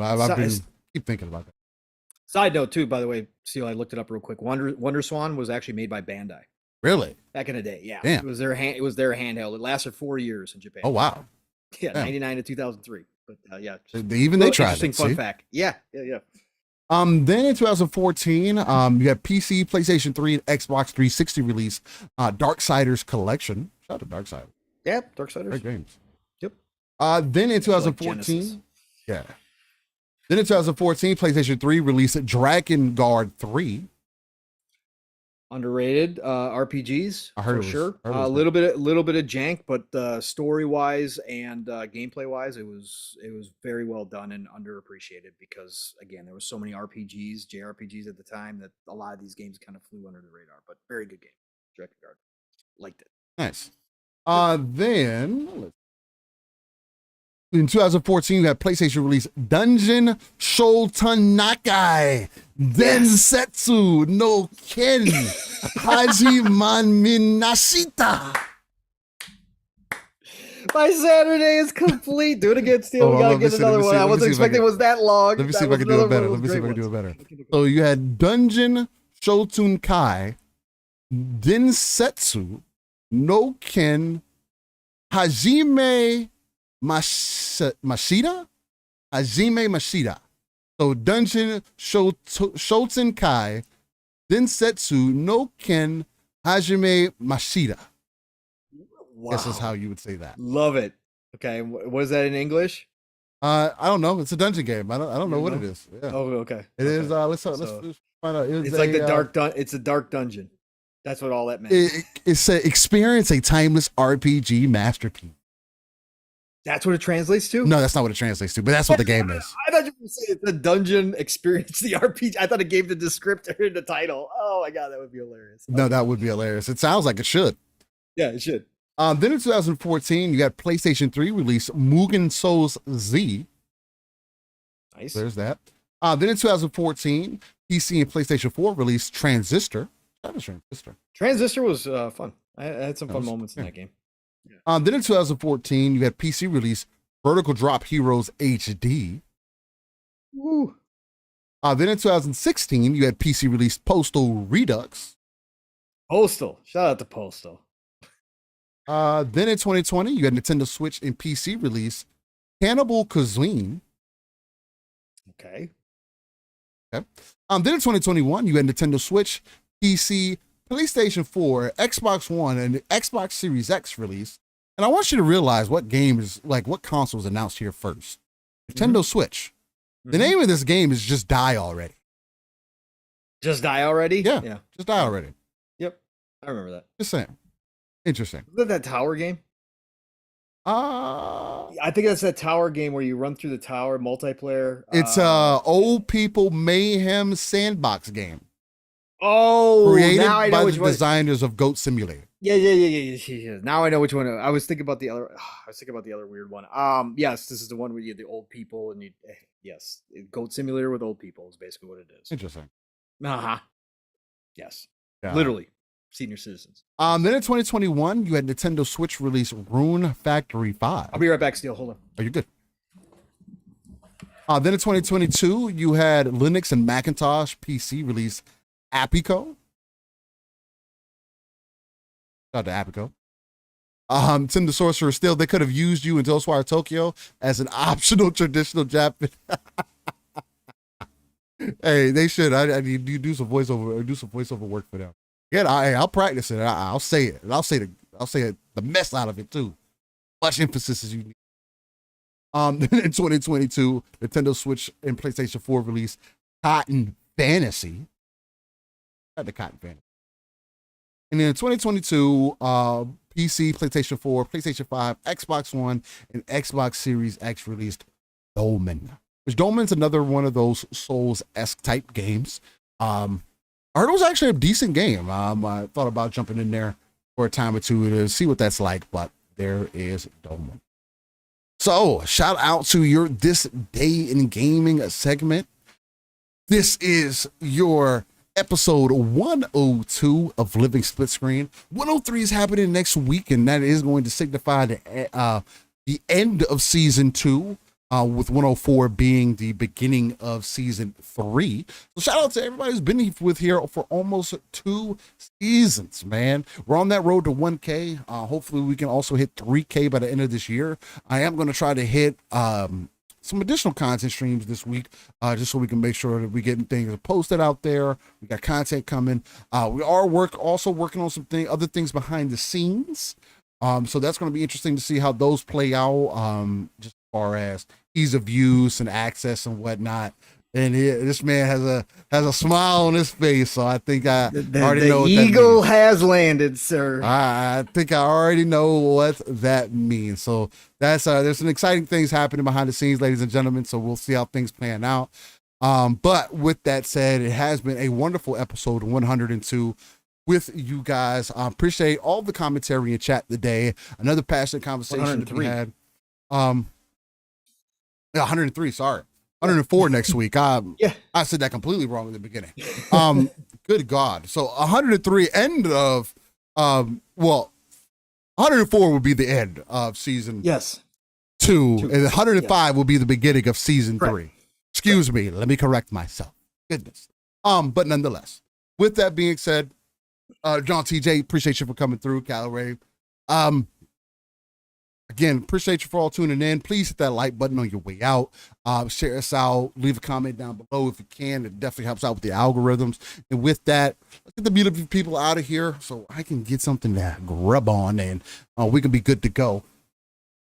Pong, I'm gonna let you lead it first, and I'll lead the beautiful people out with my outro. Let them know where they can find you, and give them a tease as you get out. Yes. What a great show. Episode 103. Great day to be here with my brother from another steel rain, who does so much behind the scenes, and truly is one of my best friends that I met through this community, which is absolutely just ridiculous, and just does so much. So thank you to Steel. Thank you to the entire chat for showing up today. Again, the consistency, as Steel said in the beginning, it's never expected, but it is 100% always appreciated.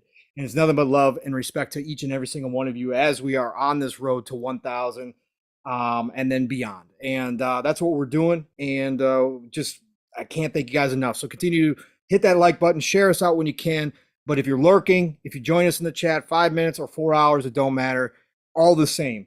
As Steele said, you guys will be seeing something from me. We'll see.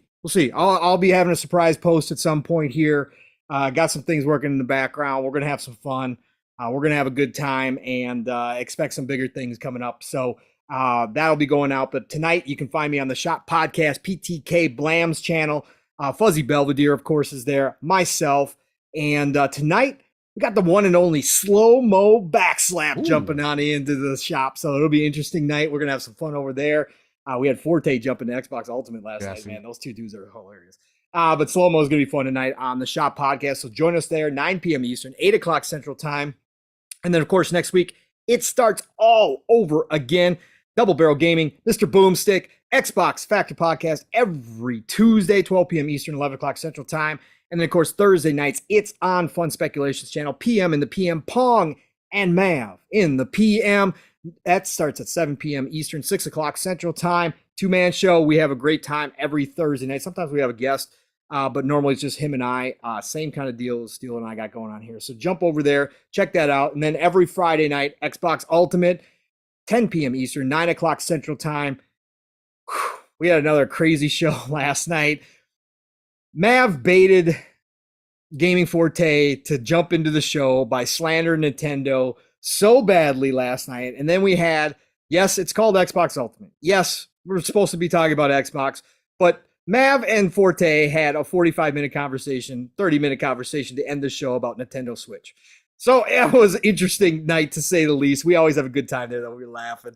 We were having a good time. So join us there every Friday night. And then back here, as Steele said, for the last show of Season 2 of Living Split Screen, episode 104, next Saturday. Same time, same place, same bat channel. Although, next week, I might look a little different. We'll see on camera. So anyways, we're going to find out. We're going to have a good time. Expect some big announcements coming up here. You know what? It's Golden Age of Gaming, people. So enjoy the rest of your weekend, whatever you got going on. Get out there, play what you love what you play. And I'm going to talk to y'all real soon tonight. Steele, go ahead. Get your outro and get us out of here. Ladies and gentlemen, beautiful people, I'm gonna say a couple things here. One, if you're playing Division 2, holla at me. Well, let's get some runs in. I'm also, because that's the other thing that's releasing in June, apparently, is that mode that I was mentioning it earlier at the beginning of the show, that roguelite mode. So that's going to be interesting to see how that plays out. It's cool to have it in rotation currently. Other than that, if you need to find me, it's Steele Rain I. That T is a 7 everywhere. Easiest place to type that in is in the Google. All the links work. Check me out. Also on the Twitter.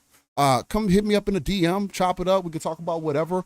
Mainly in the Xbox ecosystem because it just goes easy back and forth between Xbox and PC, as some friends are going to become quite familiar with here soon. With that being said, though, hit me up in a message. I'm always online. If I say send a message because I can respond to you. If you send me a party invite and I don't see it, I'm not going to respond to you. It is what it is. Yeah, Gogopo Division 2 has a Go roguelike mode that's supposed to be releasing in June, about middle of June, towards I believe. They had a public test server that was up for it. I tested it out. I ran through it. It's pretty dope. Pretty dope, man. Nonetheless, y'all have a good one. Stay safe. Enjoy the rest of your Saturday, and we'll talk to you next time on episode 104. Living Split. Peace.